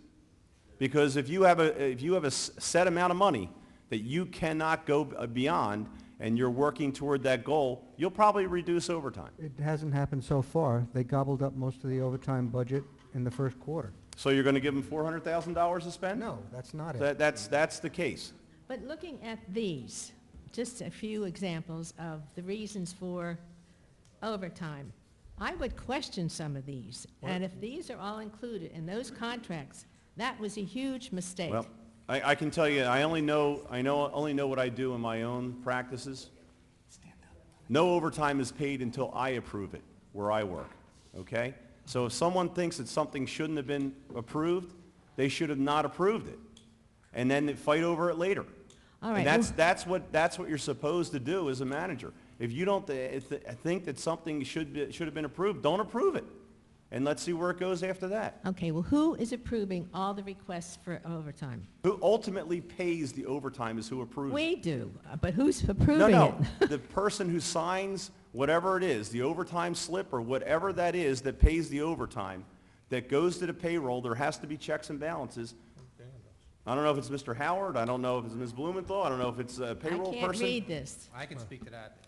Prior to February 19th, it was myself, the captains would have, whoever worked it, they would give it to me to sign off the final sign off. As of February 19th, the captains have been approving it and then signing off as a final and then putting it through. But And who prior to actually is the myself- ultimate approval? Right now, The final approval? the captains, No, before it goes to payroll. the captains. Then we have a flawed system. Yes, we do. But should- you were it should just def- awakening to that now? Just finding that out? I am. That's I'm as amazing. shocked as you are. I always assumed that the manager signed off on the overtime. Prior- Oh my prior gosh, to we've February learned something 19th. tonight. So we're clear. Easy. Frank, easy, you might have something here, okay? Hold on. Prior to February 19th, the final decision was sign off as myself. Right. After February 19th, the Why, cap- what changed it? they're saying that the arbiter's ruling changed it. That's what the captains are saying. I That- think we've got gross, a form of corruption here in the sense that people are being approved for overtime by the people who are benefiting from this. It's not the same, so we're clear, it's not the same captain approving, the captains aren't approving their own overtime. No, that's not, So the manager and payroll has no sign-off on overtime? Yes, she does, the captains. well, ultimately, obviously, it goes back to the manager. You're asking who approves the overtime. That's You're what, asking me. no, I'm asking, who pays the No, overtime? that's not what you asked. Are you asking who signs off on it? Well, it's the same thing. No, it's not. The ultimate sign-off has to be the person who pays the overtime. As a manager, you It's gotta not paid, manage the people. it's not paid until someone actually executes all that paperwork. I think you're missing what I'm saying. The captains have taken upon themselves, as of February 19th, Right. to authorize it and then approve it, Okay? and then notify me of that. And, Because they're saying that the arbiter's ruling says they're allowed to do that. well, that's fine, okay? Okay, Let's, that's the question. let's follow that through. At the departmental level, someone puts in for overtime, whether it's you as the public safety director, or a captain, or a chief, or whomever. After that piece of paper leaves that office, where does it go? To the personnel director. Okay, and what does the personnel director do with it? I believe takes it to the payroll, and that would be a better question. Takes that information and keys it into the system. Then we have a major flaw. It should The be signed off department- by the city manager. The department head is the authorizer of the overtime. Well, it's a flawed system. Maybe that's part of the problem with the overtime. The problem is that whoever signs off on it, the overtime was already generated. Because the people that are officers in charge of those departments, they're the ones that are calling people in when there's recalls, if there's a fire, and they're the ones that are making decisions how many people are needed in their operations. It would not be prudent for the manager or anyone from any other department to making operational decisions for their department, period. I disagree You with you, know, Jennifer. it's not the same thing as managing a teacher. Now, the administrative staff, that would be, you know, a little bit easier to do. If Dana or another department needed somebody to come in or work extra hours, it's- they could get that approved ahead of time. If there's a fire, the person that's overseeing that fire has to determine how many people need to be there. That's after the fact. When it's, Mayor, when it's a That's not planned a event, it's payment. planned, it comes through. Like the polar bear plunge, for instance, there was a plan that the captain put the plan together and says, I need, I believe it was 5 people in addition to the duty staff. There was a plan. When it's a planned event, when the hockey tournament came up, there was a planned staffing for Right. that. That all still comes through. But when there's an emergency situation, when there's the storms, the captain's the one determining that. Right. So they call in the duty shift the night before for the next day. They're the ones determining that staff. It's already done. Right, but When I it gets think- here, it's already over with. But I think the examples that have been distributed are ones that probably should have had some let's face it, if you have a major fire and you know that all these people were on that fire and they all worked that amount of time and that was their overtime, it still should go through a final sign-off from someone, I believe, which should be the manager. But also, if it's the gray area, some of the ones that we're looking at, someone should have looked at that and said, yes, no, maybe. If you look I'll at the fight one that over was- it with I'm your not sure union who rep. disseminated what here, but if you look at what was disseminated, the one came to me and was denied. So there was that oversight. The other ones, quite honestly, predate my tenure. And I believe, looking at the dates and those things, it's when there was an acting chief. So And- there was department yeah. sign off on that. The department had signed off. But that was prior to me. That one is not prior to me, and I did not sign. That's why it's blank if you look at it, the handouts that was given out by somebody. But you've got, here's one, straightened out invoices for ambulance repairs, Santa detail, meetings. meetings with city manager, meetings with the city manager and somebody's wife. These are not fires, they're not planned events, they're not, but you've got 12 hours, 4 hours for Right. some of this stuff? See, exactly, that's why my point, Mrs. Phillips. I think you've made my point. And that is, if that kind of overtime is put in, the final person to sign off on that ought to be the city manager. Because apparently that was overtime that was requested that these individuals came in. Yeah, I So- think, I think this goes to the heart of what Councilman Picardi said, that there's abuse. Well, I don't know if there's abuse or not, but there's got to be more oversight. But let's get back to the issue. But Phil, I'd like to You know, say we could, something. if we could added up all those hours of overtime, I guarantee you they don't impact on the $438,000 that you have budgeted. That could be, and But Ms. Phillips, you can't agree on that kind of overtime budget. I mean, no, that is very high. right. That I mean, is very even you and high. I can agree on that one. So I think council needs to, I think, look at that in terms of where we're going, what future savings there are, maybe what, putting all the pieces together, because I know there are a lot of pieces involved in this, but just looking at it in a straightforward manner, it's a lot of money. Thank you. So, thank you. Thank you. Mr. Papa?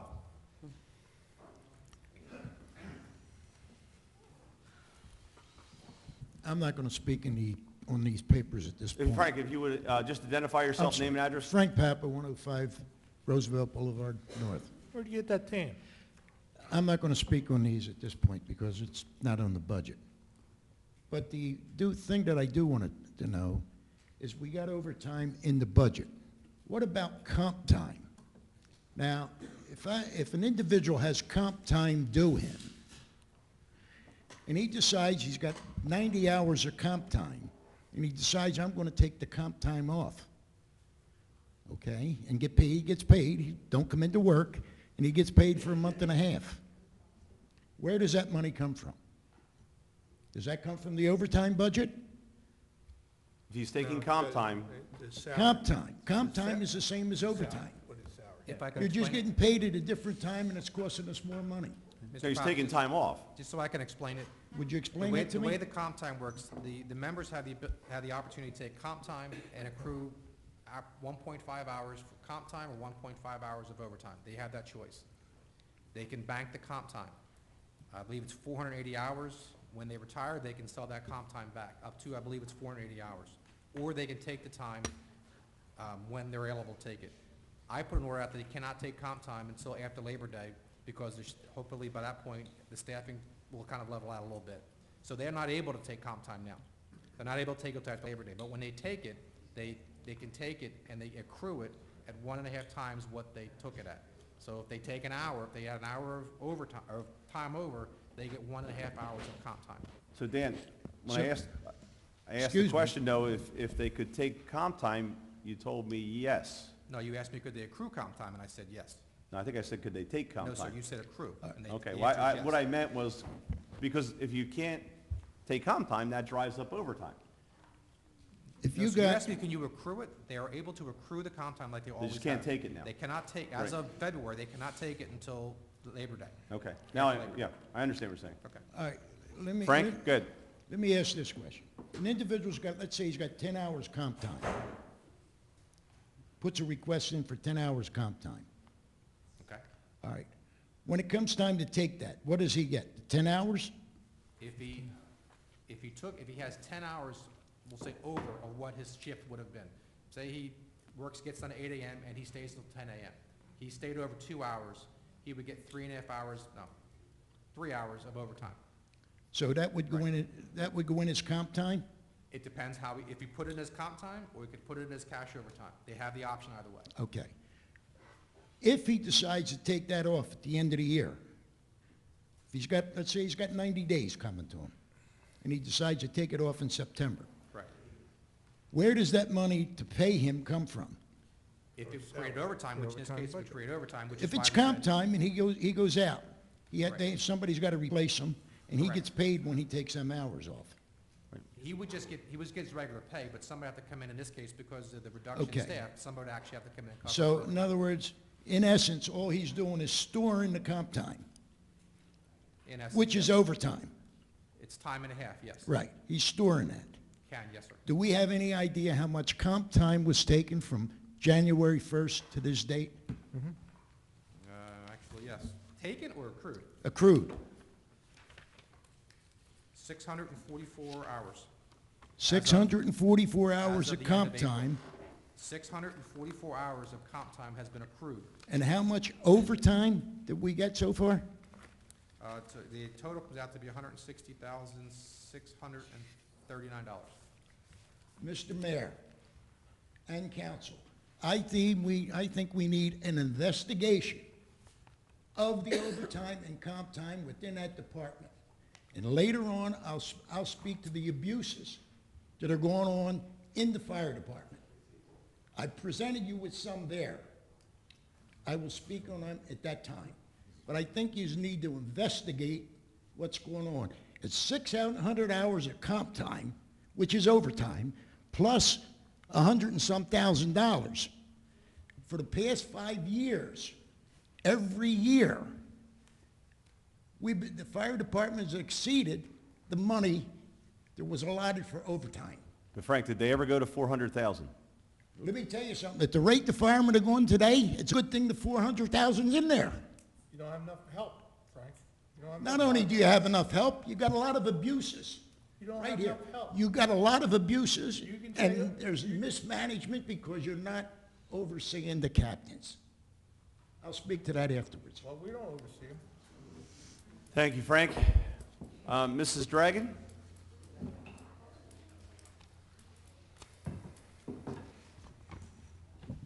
Barbara Dragon, 404 30th. This may not be in the budget, but it's about overtime in the fire department. This started many years ago, prior city manager. One person in particular, I'm not going to mention a name, but it was a firefighter who plays Santa Claus at Christmas time and puts in for overtime for playing Santa Claus. This year, for the first time, he was denied the overtime. And it should have been denied last year, the year before, and every year that anyone has ever put in time to play Santa Claus. So this is nothing, it's abuse, abuse, abuse, and it didn't start today. It started years ago with a different city manager and people who just let everything slide because they were among the people. The city manager was the in crowd, and he took care of his own, and his own were police and fire. Thank you. Okay, any other public comment? Mr. Pucci?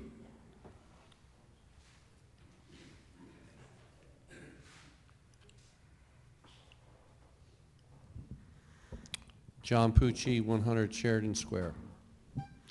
I would hope we can continue these budget discussions, and let's keep with the numbers. Let's keep with 2013, 2014, not all this snowball flowing back and forth, what happened back when and whatnot. We kind of know what the contracts are. We're living with them until they expire. Negotiations are going on. Fine. You're not going to change something that happened 4 years ago. So I think if we keep focused with the numbers, we'll have less arguments and the meeting will end sooner. I was at a meeting a couple months ago where the city manager was meeting with their department heads, and I just wanted to state, if I remember correctly, that all the departments held their budgets at zero this year. So I'd like to commend all the department heads for holding their budgets at zero. I'd like to ask, what do we have budgeted for litigation for 2014?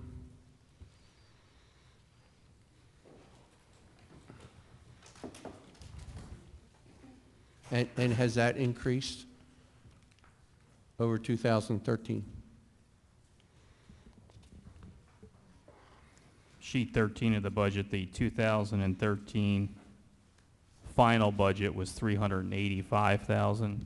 The 2014 budget is 360,000. So it's a reduction. That's the budgeted amount? Budgeted amount for 2014 is 360,000. The 2013 final budget amount, 385. I heard earlier tonight about five firefighters is going to cost approximately $250,000. Geez, if we weren't litigating so much, we'd have our full-time paid firefighters in order. So I would ask this city council to look into 2014 with the philosophy of let's litigate this year as less as we possibly can. John, we don't litigate in that direction. We defend ourselves. People And, have I to mean, stop that's- suing us. People have to stop suing us, and there's no way we can control that. There's, goes both ways. It goes both ways. If we No, had less litigation, we would have less need in that line item, and maybe we could transfer some monies out of there to what these emergency needs are in 2014, rather than inflate other overtime But items. we cannot control the litigation at all. It has to be an estimate. We don't know how many people are going to choose to sue the city. Well, when the people win, we do have the decision to decide whether to continuing and have litigation costs to maintain an appeal process and go on and on and on, or just settle like the earlier comments tonight. And I would like to commend the council for a settlement in executive session. I think there should be more than that, than trying to appeal judges' decisions and continuing to expend the monies in court. And I have other questions that I'd like to talk about. We only appeal when we believe that it's going to end up in our favor monetarily as well. And it's done on a case-by-case basis. If we don't think it's going to work in our favor, we settle. Some numbers were mentioned tonight by the Public Safety Director. Did council have those numbers, the additional numbers that he offered tonight? Did council already have them for tonight's meeting? Well, he talked about specifically the extra costs, specifically the polar bear event, and I'd just like to say the couple $1,000s that the city spent on the polar bear event, that they raised $40,000-$50,000 for the veterans. 100% of that went to the veterans, the Fisher House. But I asked, did council have those numbers for tonight's meeting? We actually discussed that during the meeting prior to the polar bear event, I think, and the decision of council was not to charge the veterans organization. Are you asking about the numbers I read off that they have before The this? other numbers to explain the item. No, because I just put them together this week. I don't understand why we're having a public hearing for a budget hearing, and the council doesn't have the numbers. I don't understand that. I don't understand why you have to ask for numbers to help understand, maybe in a little bit more detail, the budget that you have to vote on before you come to a budget hearing. I just don't understand that. I have the numbers. I have the numbers right here. Does every council member have the numbers? Well, for specific items that may be of interest to each council member, they probably went and got those numbers. It would be impossible for the financial staff to give us everything that we could possibly think of that might be asked about the budget. We So, couldn't possibly I mean, make sense of them. We'd be right, so overwhelmed. it's on a case-by-case basis. Well, they're coming up tonight, makes sense tonight. Whenever I ask for information, I usually email the manager, and whatever I ask for, she's kind enough to send it out to everybody. So I'm sure what everybody else has, I get as well. What happens is during the introduced budget, we gave a detailed list of each employee when that was questioned. The information that Dan's getting, this is new information we're compiling now, to track the budgeted number that was projected by the CFO early in the years, and this will continue on throughout the year, even after the budget's adopted, to see if we're in line with the budget and what would need to be done by the end of the year. So they don't get updates every week on every bit of information that we're doing in the budget. John, and you asked specifically about the legal services. I actually agree with that number. I think it's consistent where we've been in the, last year and For what the was last expended. 5 years. But It's it a very should be, consistent we also hopefully will see some savings because the reassessment is done. So, you know, some of those costs associated with tax appeals may be less going forward. So, but that number is a solid number as far as I'm concerned. The $69,000 additional state aid, does that represent a number of students? No, was that on the number of students that we currently have? So much per student? The school issued debt, and as part of that debt, there is a portion that is attributed to state aid. So that state aid flows to us because we, as a type 1 school district, carry the school debt. So therefore, when we asked the state for that number in January and February, they did not provide that number, so we had an estimated number in there. So when they reviewed the budget, they had the final number. They provided us the final number, and council will consider that amendment. But it's So was based on the original debt that was issued. So It's that not was student debt count. service rather than per? Yeah, it's not student count pupil oriented. student. Okay.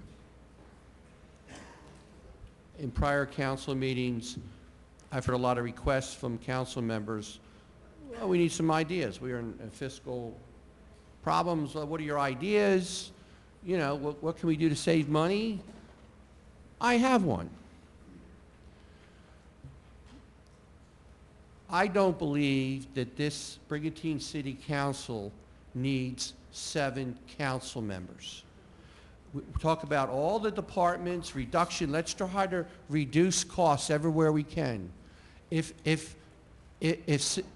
local government was reduced, the cost of local government, if there was 5 members on council instead of 7, Brigantine taxpayers would save $20,000 a year forever and ever. Now, there's larger communities in the county that have more population, more space, square miles, and higher budgets, and they do it with 5 members. So the solution, or my opinion, if you want one way of reducing the budget, my opinion is, I don't think there needs 7 council members up there. I think the same decisions will be made by 5 and save this Brigantine $20,000 forever and ever. Thank you. Thank you, John. Hey, John, we make 8,300, so that would be 16,600. We don't make 10,000.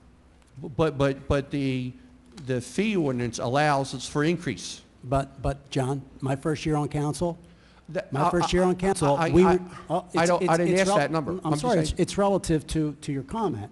My first year on council, I made a recommendation that we take a 5% decrease in salary, which everybody agreed, and we did. We haven't had an increase. I've been on council going on 6 years, and we've taken a 5% decrease. I think that if you take the amount of hours that we work for $8,300, okay, that we would be way, way, way, way, way below the minimum wage. Actually, I Councilman, think you could said get at some prior meetings volunteers. the committee persons are part-timers. You said that at prior Committee? meetings. I'm sorry, what committee? You've said at prior meetings that when the fee ordinance was being introduced, you said that you are a part-timer. Of course we're part-timer. Okay. Of course we're part-time. And we get no benefits. We're part-time. However, we spend a lot of time. And again, my focus wasn't on how much time you spend and that you may or may not need more money. My suggestion was to lower the number of council members, and the same decisions can be made like other communities in Atlantic County that have more people, more square miles, and larger budgets. That's my suggestion. Thank you, John. John, Thank you. I also know for a fact, I think it's Longport, they have commissioners. They have 3 commissioners, and Excuse me? Longport has 3 commissioners on their government, and each commissioner has an administrative assistant. You want to talk about It ends up- Longport? Fine, it ends but I up wasn't costing suggesting more money. I wasn't suggesting the commissioner form of government. You can still maintain mayor, city council, and have 5 members. So it's got nothing to do with Longport. Thank you, John. Thank you. Tony, I meant to ask you during the prior discussion, the fire contract that you referenced, did you vote for that? I did, Mayor, and Yeah, I'm going to tell, I thought so. I'm going to tell you why, I'm going to tell you how I ended up voting for But that. you blamed it on me. You No, voted for Phil, it as well. Phil, I'm going to tell you how I voted on that, because I was in an executive session when the city manager, who hadn't once showed me the contract, okay, said, oh, they took a zero, they did this and they did that. I didn't know anything about the budget. It certainly isn't like the contracts that we are negotiating now, where every member of this council has input on what the city manager's direction is. So let's not even go there, Phil, because I wasn't even included in the process. Thank you. Well, first of all, you had equal standing as a council person. So you I were wish I down. had I wish I had a video, Phil. If you want to go there, we can go Well, there. I mean, but let's be I mean, come on, honest. let's be realistic, Phil. Well- I was accosted by the city manager in the hallway once, okay? Practically, you know, pushed me down. Let's be real, Phil. Let's be real. but you Let forgot- Phil, come on. Can you you really say that with a straight face, Phil? Absolutely. Yeah, okay, guys. And you know what? I got some swampland I want to sell you. Well, I'm sure you do. Yeah, well- Yeah, but okay, Rose, thanks. Let's be honest about the yeah, fact that let's you- be honest. you- Let's really be honest, because you if you want to voted go for it, there, Tony. It's as if you simple want to as go that. there, I'm happy to go there, Phil. Yeah, thank you. What was the detail that was left out? Yeah, thank you, Okay, Phil. anyone else? Yes, Mr. Mackey.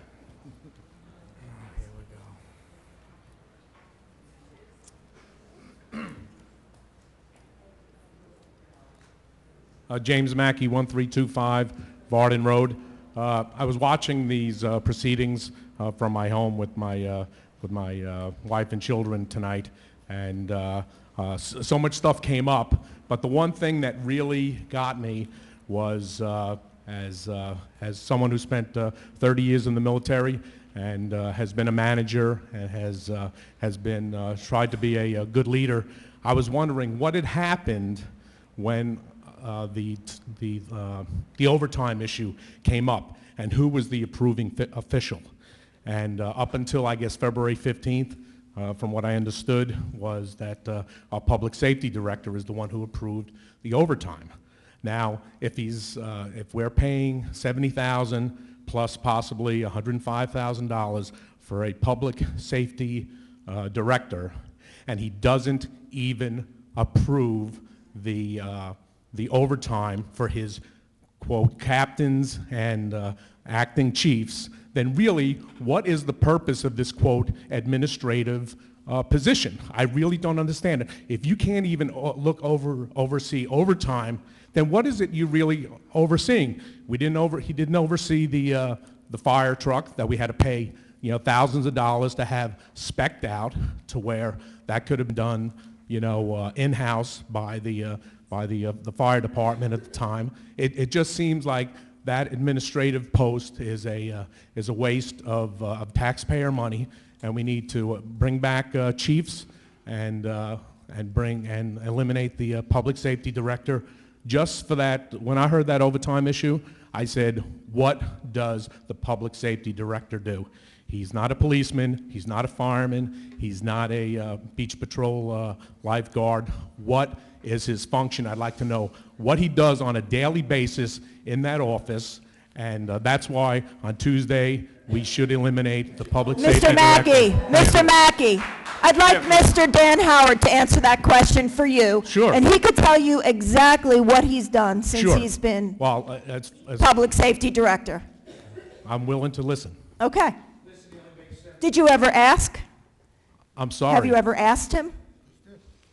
Have you ever asked him? I know what's in the code, and I know what he can't do. I'm just Okay. wondering what he can do. Dan, can you tell us what has happened since you've been public safety director, interim public safety director, what you've accomplished, some of the accomplishments in the departments? Do you have any of that information with you? Would you be able to give us some highlights? If not, I can, because I've asked him these questions before.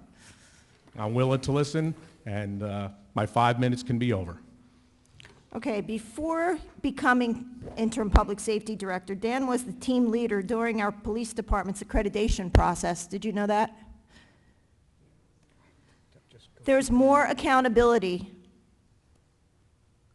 there's been 20 years of the lack of transparency. He's eliminated a lot of silos, and there's more transparency. The fireplace replacement, the estimated cost was $605,000. Oh, excuse me, fireplace? I don't understand that. The fire truck. I'm sorry. Sorry. I know. Excuse I know me. that was probably a That was a little slip. misspoken. Fire truck replacement, estimated cost $605,000. He added some upgrades, somewhere around $10,000, and the fire truck ended up costing us $563,000.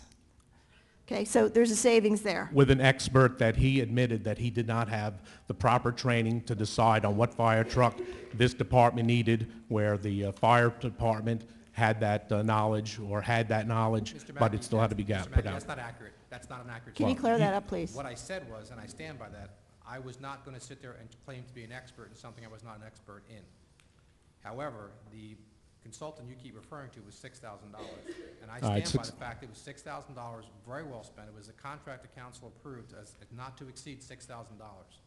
And the report documents itself what this gentleman, what that company did. I'm not taking anything away from the fire department. Captain Widener and many of the other people, to include the ex-chief, did a tremendous amount of work. They did not do 99% of the work. They did a tremendous amount of the work. It could not have been done without their input and their help. For me to sit here and say I could design a fire truck would be disingenuous at best. Could I have gotten through the process if I had to? Yes, because I would have found people to help me and made the right decisions, which is exactly what I did when we went to the fire department and Chief Kwiklinski and so forth. So all the money that people keep referring to was a contract not to exceed $6,000, and it didn't exceed $6,000. And that was very honorable of you to admit you didn't know what, that you were passing that on. Well, that's But it called was also smart. my understanding That's that it was called the smart. exact specs, came back that, that the captains had already approved to go forward, and that there were no changes to That's that not true particular either. spec. That's not true either. And I'm not sure where that information came from, but that's not true either. Can you give me some changes? Yes, sir, there was changes made. Which change was made? From the original specs to the end Yes. specs? I'm not going to sit here and give you a list of them, but the one All right, thing just was, give me one. the 36-foot ladder on top of the truck. And what was it prior to that? There was none. And we had no That other was trucks one with change the we had council no other trucks with a ladder. Well, let me, 36-foot ladder. We're getting off topic here. yeah, You're- I want to make sure that we're staying with the budget, because the fire No, truck's Mr. already Mackey bought. asked a question about what Dan Howard has done, and I Right, want the let's- public to know what Dan Howard has done, so I'm not finished. Well, we're talking budget, so if you could quantify some of those things. So how would this have been accomplished had we not had a public safety director? How would that truck have been always had a brought, public safety director. how would that have been bought without a public safety director? Can someone answer me that? If we did not have a public safety director, how would that truck have been bought? We would have the chiefs. We've never and been the without a public firefighters safety get together director and for the they would last spec it 15 out. years. I'm sorry, Mr. We would Simpson? have the chiefs and the firefighters get together, spec it out, and then put it out for bid. Exactly. On overtime. On We're, All overtime. right, that sort of answered my question about the fire truck. Okay, Mr. Mackey, he also assisted in grant writing. I'd like to finish. He assisted in grant writing to eliminate the cost to the residents of Brigantine. Grant writing in the brush and attack truck? Brush truck? Fire department did that, yes, ma'am. Okay. He helped develop specifications for the rescue pumper and the ambulance. He reduced, there has been overtime reduction in the police department.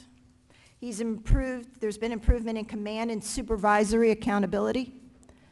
There's been computer software training for captains. There's been JIF training for captains. Increased budgetary accountability in fire prevention. Technology upgrades. Handheld devices, I believe we're going to be getting for inspections, which will save time and money. So as public safety director, he's accomplished a lot. Now, who did those jobs prior to a No one. full-time? Nobody. Somebody had to have done that, because we wouldn't have one of the best fire departments here in the state of New Jersey had all those things that you mentioned not been accomplished. I personally, Dan, what's new that wasn't in the department? all these things all of a sudden What are came some out of of the new nowhere. things that you brought to the public Lisa, safety departments? You know, may I answer some of these questions? Yes. Because, you know, I oversee Dan. First, I just wanted to address your one issue about if the director can't oversee overtime. then, what's the issue here? That came from a ruling from a mediator where the mediator said that the officer in charge takes the role as a chief. And they keep referring to that. So that is when the officers in charge of the fire department started approving the overtime. Prior to that, it was the director. However, as we move forward, and yes, we have the election on Tuesday, whether we have a permanent director of public safety or we have a chief, the officer in charge would no longer be approving that. It would be the permanent director or it would be the chief. So that's where that all falls in. So that's a temporary situation for us at the moment. Well, so we keep this in the context of the budget, Right. because what I heard and this is an important point for the budget. Right. What I heard at the last meeting was, and what's in the budget is both a public safety director and chiefs. Right. And So- that's to be transparent, because before, when I brought Dan in as the director of public safety, everyone's saying, well, that's not in the budget. We don't have that title in the budget.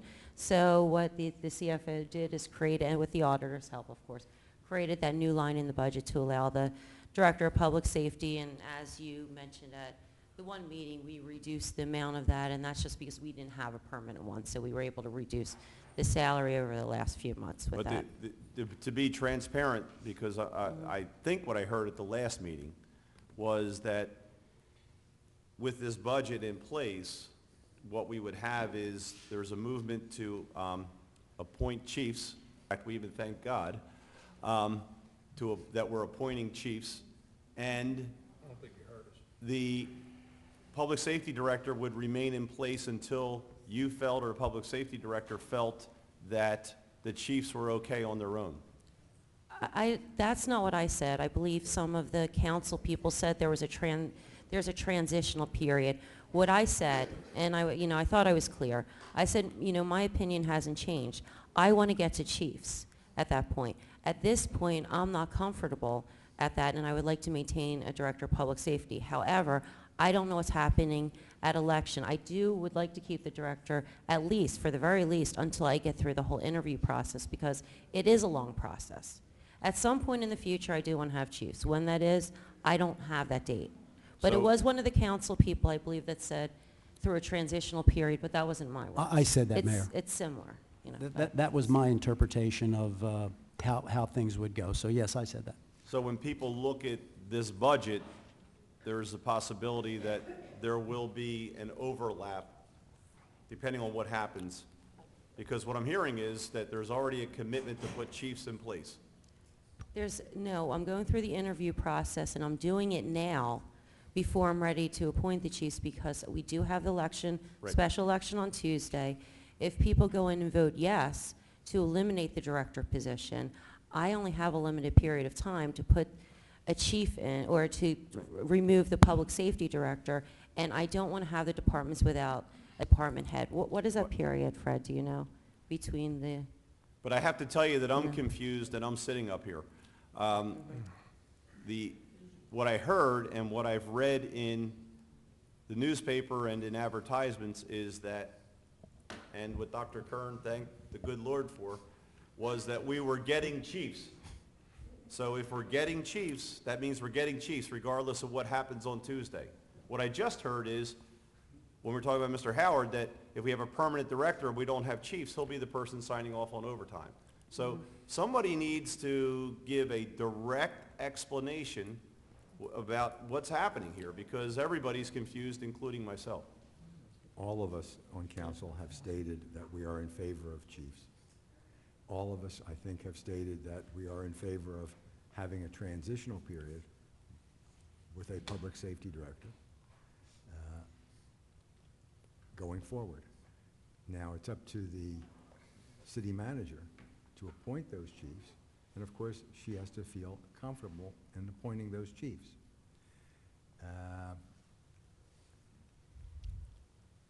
Because you brought it up, Mayor, He's getting the gun out, watch it, Phil. this is the newspaper from Tuesday, April 29th, and it's a discussion about the golf course. And in that discussion about the golf course, the mayor is quoted as saying that one of the things he finds bad about having a long-term lease is that we could get locked in to a bad operator. That's a direct quote.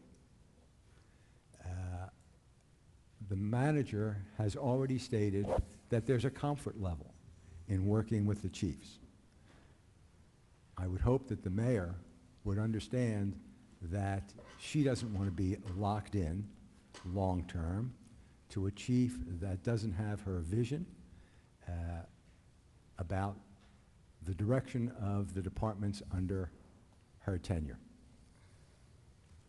Thank you, Dr. Carr. I appreciate the comment, but I don't think anybody's going to be chief for 24 years, as the golf course agreement is anticipated Well, right you've been now. mayor for 22 years. Also, true. does it mean also depending on the election, does that mean the transitional, transitional period personally, is I going would to be the expect- same as the interim? I Because expect that's it- gone on for a mighty long time. Personally, The interim. I can only speak for myself, Mr. Mackey. I would expect that to be a very limited time period. Just like the interim public safety A director very was supposed to limited be time period. just for the summer, to get us through the bumpy road of last summer. So here we are, coming up on a second summer. It's a waste of government tax money, and the way to save true money is to bring back the chiefs and get rid of the public safety director. Thank you. You need to save some of it for Don tomorrow. Hey, Mike, can I ask you a simple question now? Do we have to adopt this tonight? The state has reviewed your budget. They have authorized you to amend the budget and adopt it this evening. Any further changes would obviously delay the process, so. Yes, no, maybe so.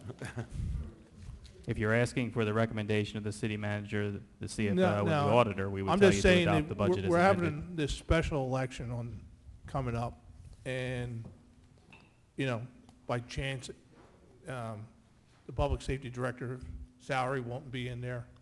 We can reduce our cost even more if that's the case. If not, we can come back in 2 weeks and adopt.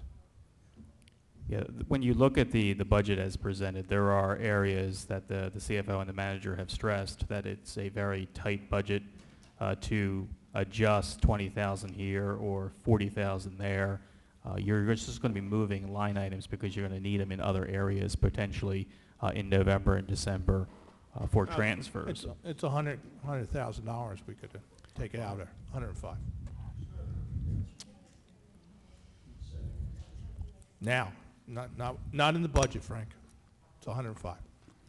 It was actually reduced, like I was saying before. 95 plus the $10,000 in expenses, yes. Right. Yeah. Exactly. So it's 105. Yeah, the salary 95 wage. and 10 Okay, is you're right, 105. you're right.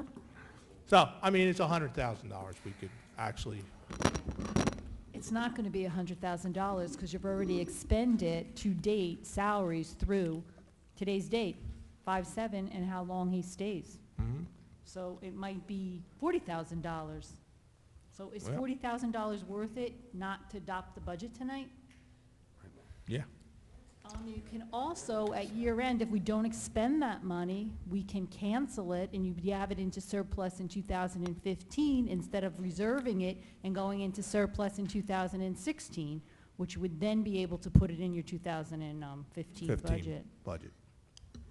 Thank you, Pick. Okay, any other public comment on the budget? Anyone else want to speak on the budget? Okay, I want to close the public portion, and now we will council discussion. You may have questions for the professional staff or any comments you have on the budget. I have another question for Mike. Mike, the cost in here in the payroll, is that including everything we have to match as an employer? About 11%, I would say. Are you referring to the slide that has the 50-some% relative to benefits? No, I'm talking about the FIC tax and the Social Security. we That's have a to separate match. line item in the budget? Separate line item? Yes. So it's about another 11% on top of this, would you say? What the employer has to match. Well, the FICA share in Medicare is 7.65. That would be the one line item. Right. On sheet 19 of the budget, the Social Right. Security Administration line of I'm just talking the $980,000. It's $980,000 in the budget, but that's roughly 7.65%. Okay. Then you have your pension numbers are also on sheet 19. Okay, I'm a little confused why we have $160,000 in here for chiefs, which is absolutely ridiculous as far as I'm concerned. And our salary ordinance. Councilman, just one clarification. The salary line items themselves do not include the payroll, the employer payroll share. That's correct. That is shown separately, if that was the question you were asking. Yes, that Okay. was correct, yes. How do we go from a top salary for a police or fire chief, $130,000 to $160,400? The way that the CFO projected that at the 160,000 is that we didn't do any increases in any of the operation account if we had a chief, and there would be additional costs with new hires and promoting people up. So that's not just one position. And the reason it's broken, the reason you even got that breakdown, if you look at our budget, the budget just has salary and wage and operating expenses. We offer to give you a more detailed background of what's in the salary and wages, and there are things lumped together, because we don't break them out to every little detail, but there are employee expenses of hiring and promoting people with a chief. So that's not, captain, or, a captain moving to a chief. Well, in our salary ordinance, Right. it says 130,000 max. Right, because So that how would do we be- go to 160? Because we lump things in together. So the 160 isn't just the person's salary, it's whatever other expenses are incurred with that, including any kind of compensation that has a percentage increase based on salary, whether that be longevity or other types of pay, other types of training that might come into play when we're bumping people up, and just any kind of operating expense that we don't detail out in the Yeah, you wouldn't put like training or everything on something on there? No, at this point, when you get into the budget, you do start lumping things in together, because if you get into detail on every line item in the budget, we would never have a budget to present by now for the year, because you Right. can't get down to the penny. That's the problem. So you start rounding things and you estimate what's really going to be the total cost if this happens. And we are conservative, and the CFO did put some of those had those expenses in mind, and we can't detail it out saying it's going to be $500 for this or $1,000 for Right, that. I just see it's over the salary ordinance that we have. Yeah, and which is a good point, because if you see the 160 in there, this detail that I gave mayor and council, what's approved in the budget is the OE and the salary wages. That separate line item of the $160,000 does not give any approval to bypass what's in the salary ordinance. The salary ordinance is what determines our minimum maximum salary. So chief would get $130,000 max. Right, they cannot receive $160,000 just because I have it on some sort of detail that relates to the budget. The salary ordinance determines the minimum and maximum salary. That's it. It doesn't create or abolish positions, and the budget document does not, the detail of the budget document does not override the salary ordinance. They have separate purposes. Jennifer, just a question on that. If the base salary for a chief is 130, I want to make sure I'm clear on this. That does not include longevity. Not Right. in our salary ordinance. Right, so the point here is that longevity alone, if the person's going into his 25th year, is 10%, which is $13,000, which immediately takes him to $143,000, not including other things that may occur, plus any increases. So, is that correct? That That's is just a correct. base salary. Right, exactly. So all the salaries are basically pumped up, or, are we saying that? No, absolutely not. Just on the chief's part of it? On the 160, in any of our salary ordinance. In the salary ordinance? If you look at the salary ordinance, it says That's right the on there, base. it does not include longevity. Right. So when you say pumped up, if someone's reading the salary ordinance and we have someone at the top salary, but they're really getting paid more than that, that's because most of the time it includes longevity. So, Mike, I have a question. On this page, analysis of the debt authorized since 2009.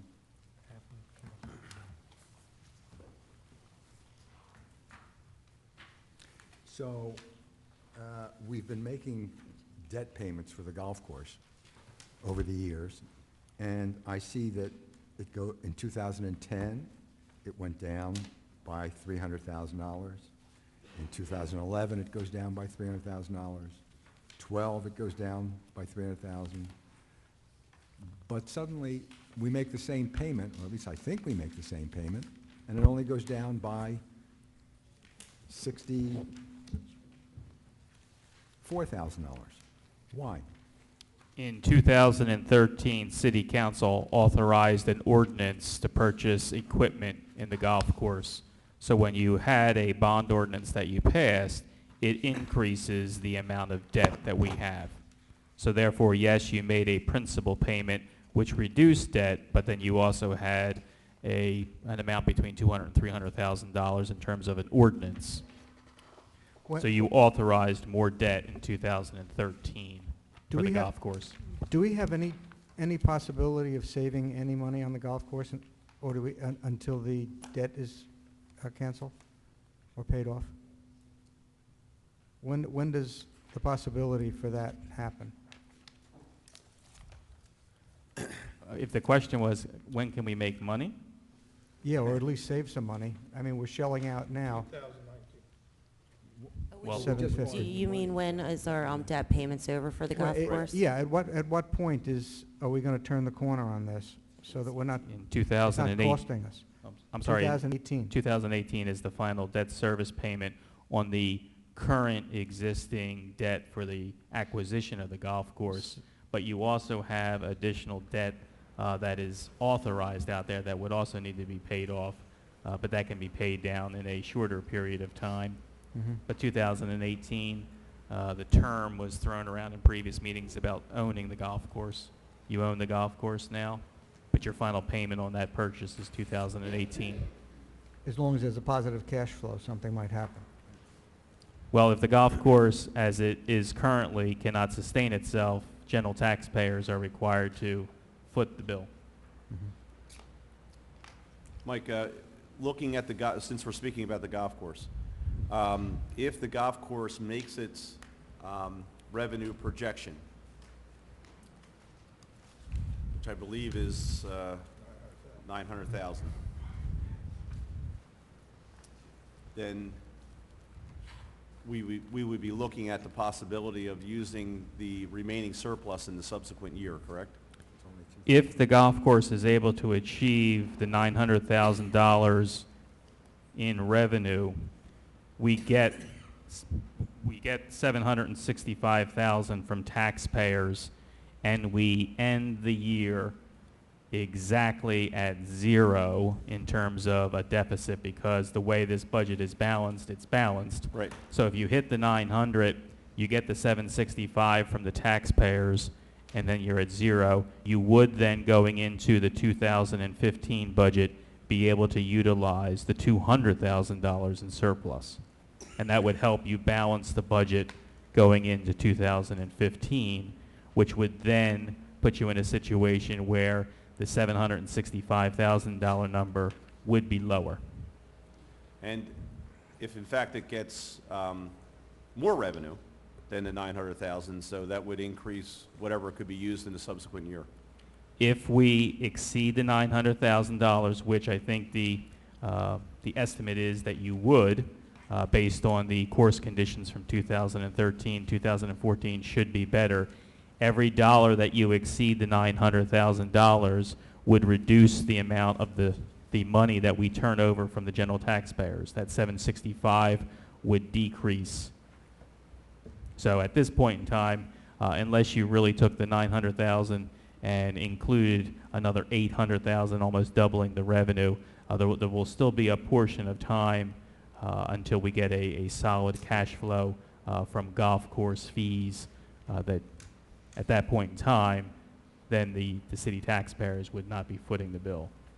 But projected, you're not going to recover so much beyond that $900,000 in 2014. It'd be great, obviously, if we would, but the realistic trend when you look at the slide and the entire golf course industry, it could be a slow increase getting back up to what you need in terms of steady income. Have you looked at the revenue that's been taken in this year so far to date? At this point in time, no, but you should be on target to get to the 900,000. Certainly you haven't hit the summer season where you should have more play.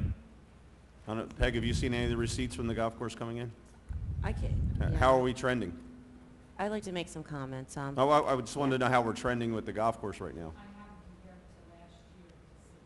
I can tell you that for the first quarter of this year, we're doing pretty well. It looked like we were under in rounds, higher in revenue from some additional fees, but now in the spring months, it looks like rounds are catching up, and it's doing pretty well, you know, in comparison to last year. So Right. that's a promising sign for projections for year end. And I agree with Mike that I believe we'll hit that 900 at this point. I mean, that could change. And just since I have the opportunity to talk, I just want to say, no matter what we're talking about as far as the golf course and capital needs and budgetary, it's still a beautiful course. And I think there's a lot of people out there that are thinking that it's not playable, but it is. People are out there on these beautiful days. The course looks beautiful. Yes, it needs capital needs, but those are things that we're looking forward to maintain the golf course for future years. It's still a very beautiful course right now, but we do need to maintain it because future years there might be a problem. I'm glad that you and I agree on that, because I've been saying that publicly, because I think we've been sending out the wrong message. And even with that, I think what I've heard anecdotally is that we're up 30%?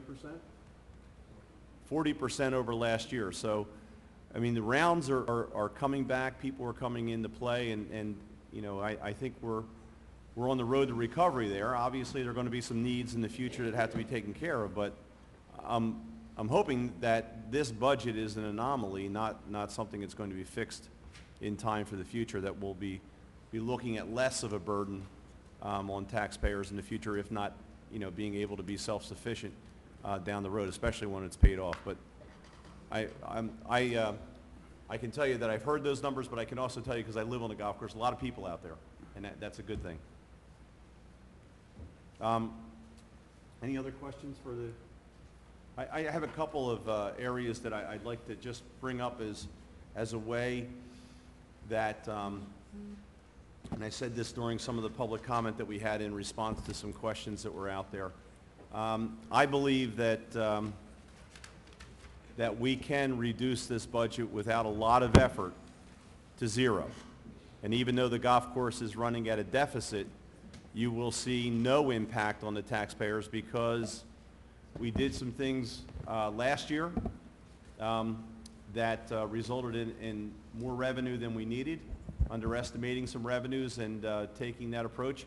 And although I didn't agree with it at the time, I think that we paid too much last year. We could have reduced it last year. If the revenue's sitting there and people have already paid it, let's use it this year to offset any tax increase. So I'd like to make some suggestions for some reductions and just see if they're possible with my colleagues on council and with our professional staff. All due respect to Mr. Howard, you know, there is $105,000 savings in that area if that position is eliminated. We've tried that vote several times. It didn't work, but I just want to put that out there, that it is $105,000. I know it's not all 105 this year, but it's in the budget. In the fire salary and wage, because of the retirees, we had, as I said, over $666,000 in salaries that went out the door. There's breakage no matter how you calculate that and leave it in the bottom line of the salary and wage. I think we can reduce the fire salary and wage anywhere between $200,000 and $300,000. I also think you can reduce overtime anywhere between $200,000 and $300,000 in the fire department. You know, with those numbers alone, I think we can get to, and there's also the accumulated leave. We didn't spend all of it last year. There's some money that we didn't spend out last year. We put another $200,000 in the accumulated leave line. You could adjust that by $100,000. So I think we can get a reduction of close to $700,000 and have a zero tax increase. Well, my response, Phil, to that Yes. is, sounds nice, has no substance. we've had discussions now far too many times for far too long explaining why it is that the salary, wage, and overtime numbers are what they are. It would strike me as reckless and pointless and probably extremely counterproductive late in the year for us to arbitrarily decide how much money we think we can save before we even know what our final staffing needs are going to be or what our overtime needs are going to be in those departments. The approach that I see Mike Cesaro taking and I see our manager and our CFO taking is a conservative approach, and that's what I support. I didn't support last year, and I'm not going to support this year, seeing how much we can siphon from reserves of different kinds.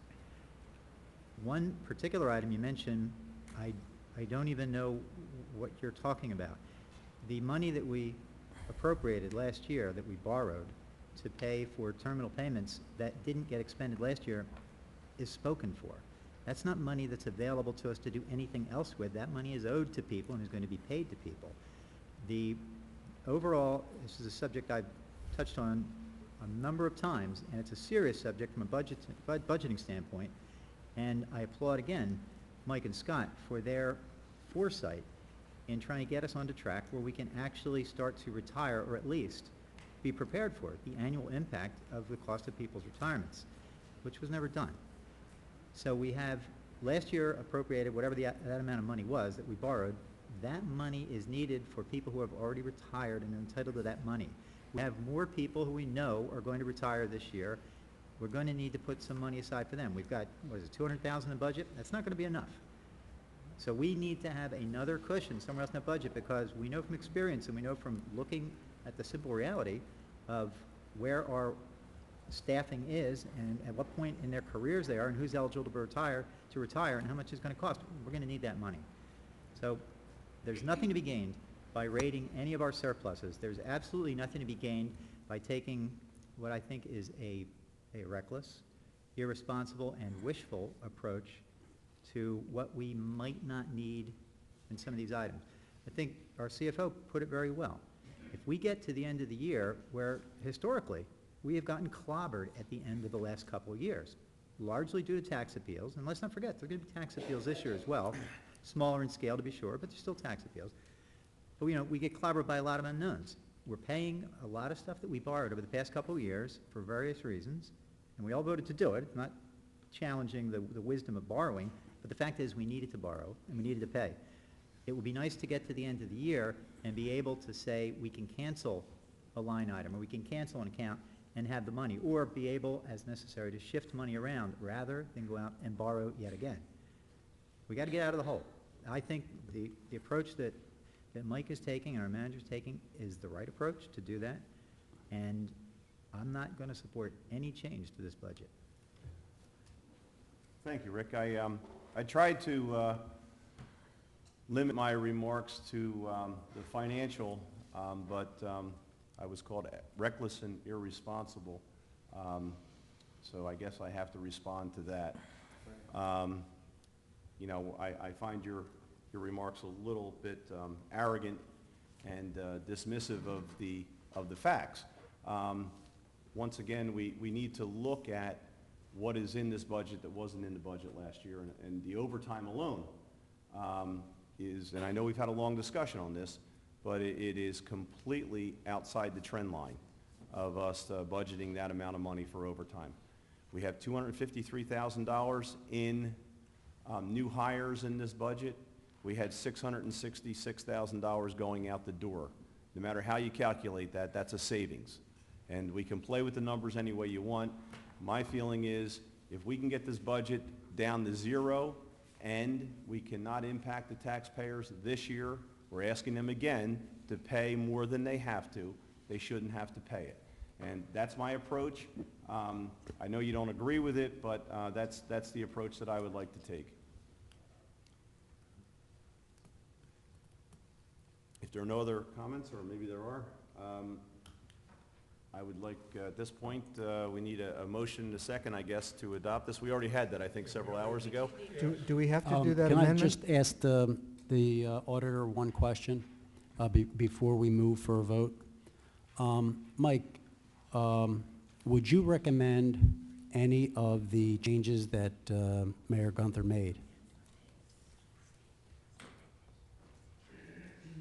Starting with the accrued absences, I don't think there's any way to put it other than the fact that we have a difference of philosophy in the approach that we take. When you look at sheet 3F of the budget that shows the $4.1 million liability that is owed to individuals, and prior to 2012, we didn't have a reserve set aside for that. I think the $300,000 amount that we have budgeted in 2014, which is actually lower than you would want it to be because you need to start putting funds aside, I would not recommend reducing that line item because you're at that $4.1 million liability. In reference to the salaries and wages, I defer obviously to the CFO and the manager who have explained in detail the totals necessary for that department. And looking at the fire department, you're talking the $122,000 increase in total, getting beyond the breakdown of those specific sub-accounts. When I look at the budget as the city auditor, I'm looking at these legal line items in the budget. We don't delve down into how they're classifying it here. So in my review of this, I'm seeing a $122,000 increase, and I don't feel that that is objectionable. Now, how it's categorized, I leave that to the policymakers to make those decisions. So would I change the budget at this point in time? I would probably say no. You don't have a set contract for the fire department or for the police department, I believe. So therefore, it would be, I don't want to use the term risky, but I would not recommend reducing those line items. Certainly, as the CFO had pointed out, if we don't need to expend all those by the end of the year, those line items can be canceled. Okay, and I apologize. I have one more question for you. Last year, the Simpson-Gunther plan, had we implemented those changes, would that have made us fiscally sounder this year, or would that have put us deeper into debt? Now you have to give political commentary. You ready to do that, Mike? It's math. It's That's a not budgetary politics. question. Mathematics. Yeah. It's easier to obviously answer that question now because we have passed through the fiscal year. So if you went back and looked at the proposal then, the reduction of certain line items or the increase in the use of surplus was one of the items in the Simpson-Gunther plan. I don't have the entire Simpson-Gunther plan in front of me from 2013. But if you had implemented Simpson-Gunther, you would have lessened surplus at this point in time. So if you're using surplus as the gauge to determine whether or not you'd be better off, the answer is no, you would not have been better off. Thank you. Mike, could you answer for me how we have a manager's budget that's introduced that is $1 million more than the budget that is up for introduction tonight? How's that work? It was a $1.7 million increase, wasn't it? When we introduced the budget back in the first time we looked at this? Correct. That number rings the bell to me. The major change was the inclusion of a revenue from Atlantic County for the completion of Brigantine Boulevard in the amount of $500,000. That was one of the major line items that was changed. I don't have the list of every line item that changed in front of me. But that was one of the major items. We were able to utilize an additional revenue source to help balance the budget. And that wasn't... And reduce taxes. Okay. Okay, any other public comment or council comment? Okay, at this point, we could have roll call? Well, hold on, one. I'm sorry? Just a procedural matter. You want to make sure that you consider now the amending resolution. What would happen is the amendment that would be offered in front of you as Resolution 2014-83 is to amend the budget to increase the amount of state aid for the school debt service and reduce the school debt service levy that you pay. So you would procedurally go through and vote on that, and then after that has been voted, you would then consider, if you choose to, consider adopting the 2014 budget as amended. Okay.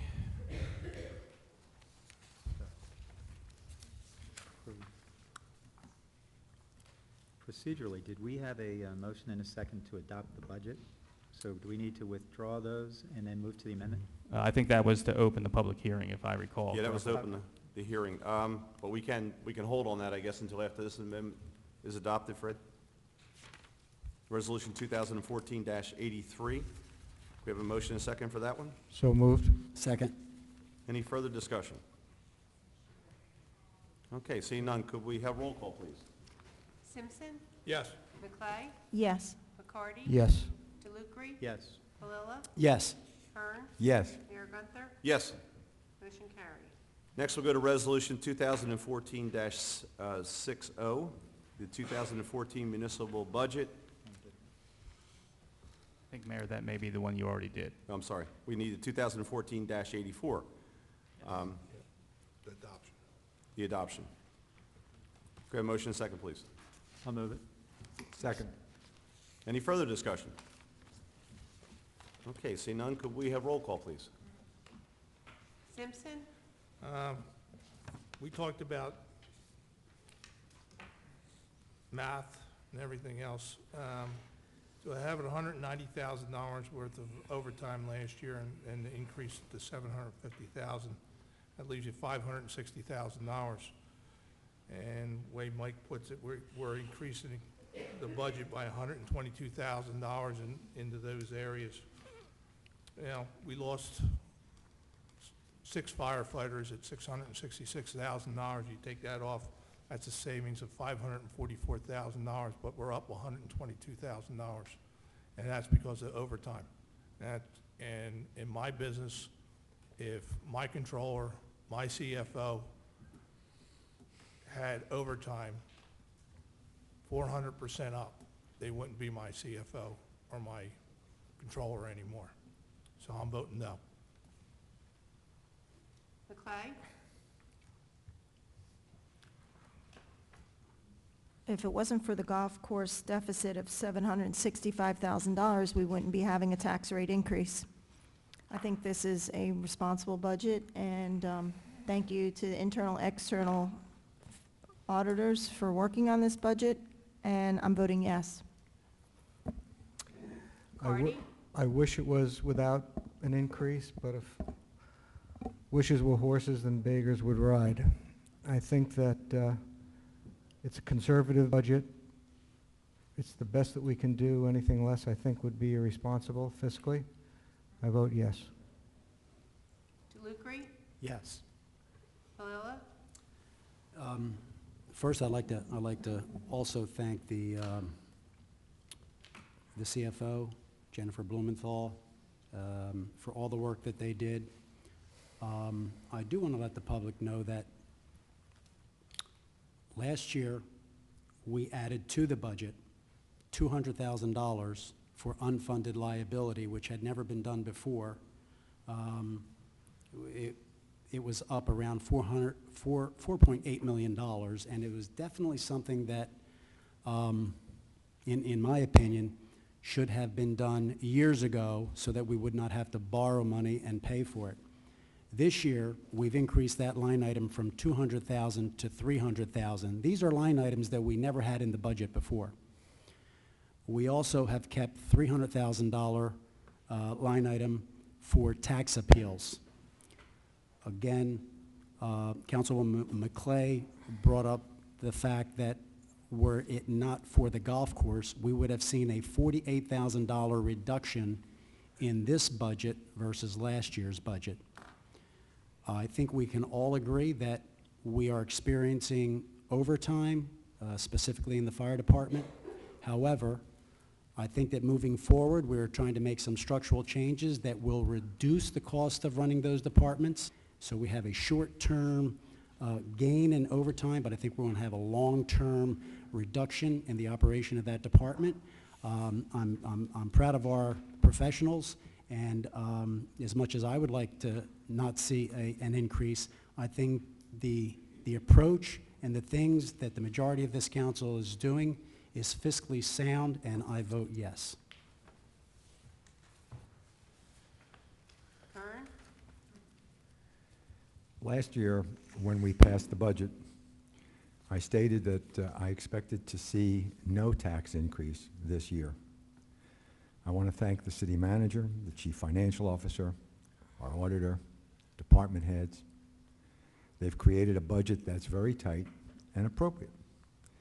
In fact, without the golf course loss, we would have had a $48,000 decrease in the amount to be raised by taxes. Our city workers have stepped up to the plate. They've done more with less.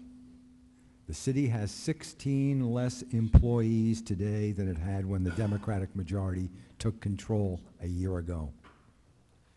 Council has kept its word to try to right-size city departments through attrition without furloughs or layoffs. We have brought additional fiscal responsibility through the use of truly competitive bidding in city contracts and by passing a 2013 budget that planned for the future. We have begun to pay down debt in unfunded liabilities created over the last 20 years. Because of these initiatives and the very hard work of many city employees, Brigantine has done more with less, despite the lingering effects of Superstorm Sandy. Although I had hoped for a zero increase in the amount to be raised by taxes, I recognize that we did not get into our present financial condition overnight, and I cannot expect it to disappear. That the damage over 20 years would be done away with in 1 year. I want to recognize the remarkable efforts of our manager in lowering the cost of government by voting yes.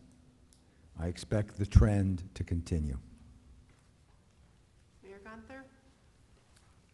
This year's budget, I can only characterize as one that really has been chaotic, once again, as a budget process. Looking at the detail and the numbers and trying to make sense of the math has been a daunting task, and one that really continues to defy logic when we look at the overall cost. And I think Councilman Simpson summed it up in looking at the numbers that are available just through the police and fire department and the potential savings in those departments if we were to staff them correctly and we were to control overtime. We realize that the golf course is driving this year's budget, but let's not lose sight of the fact that the golf course deficit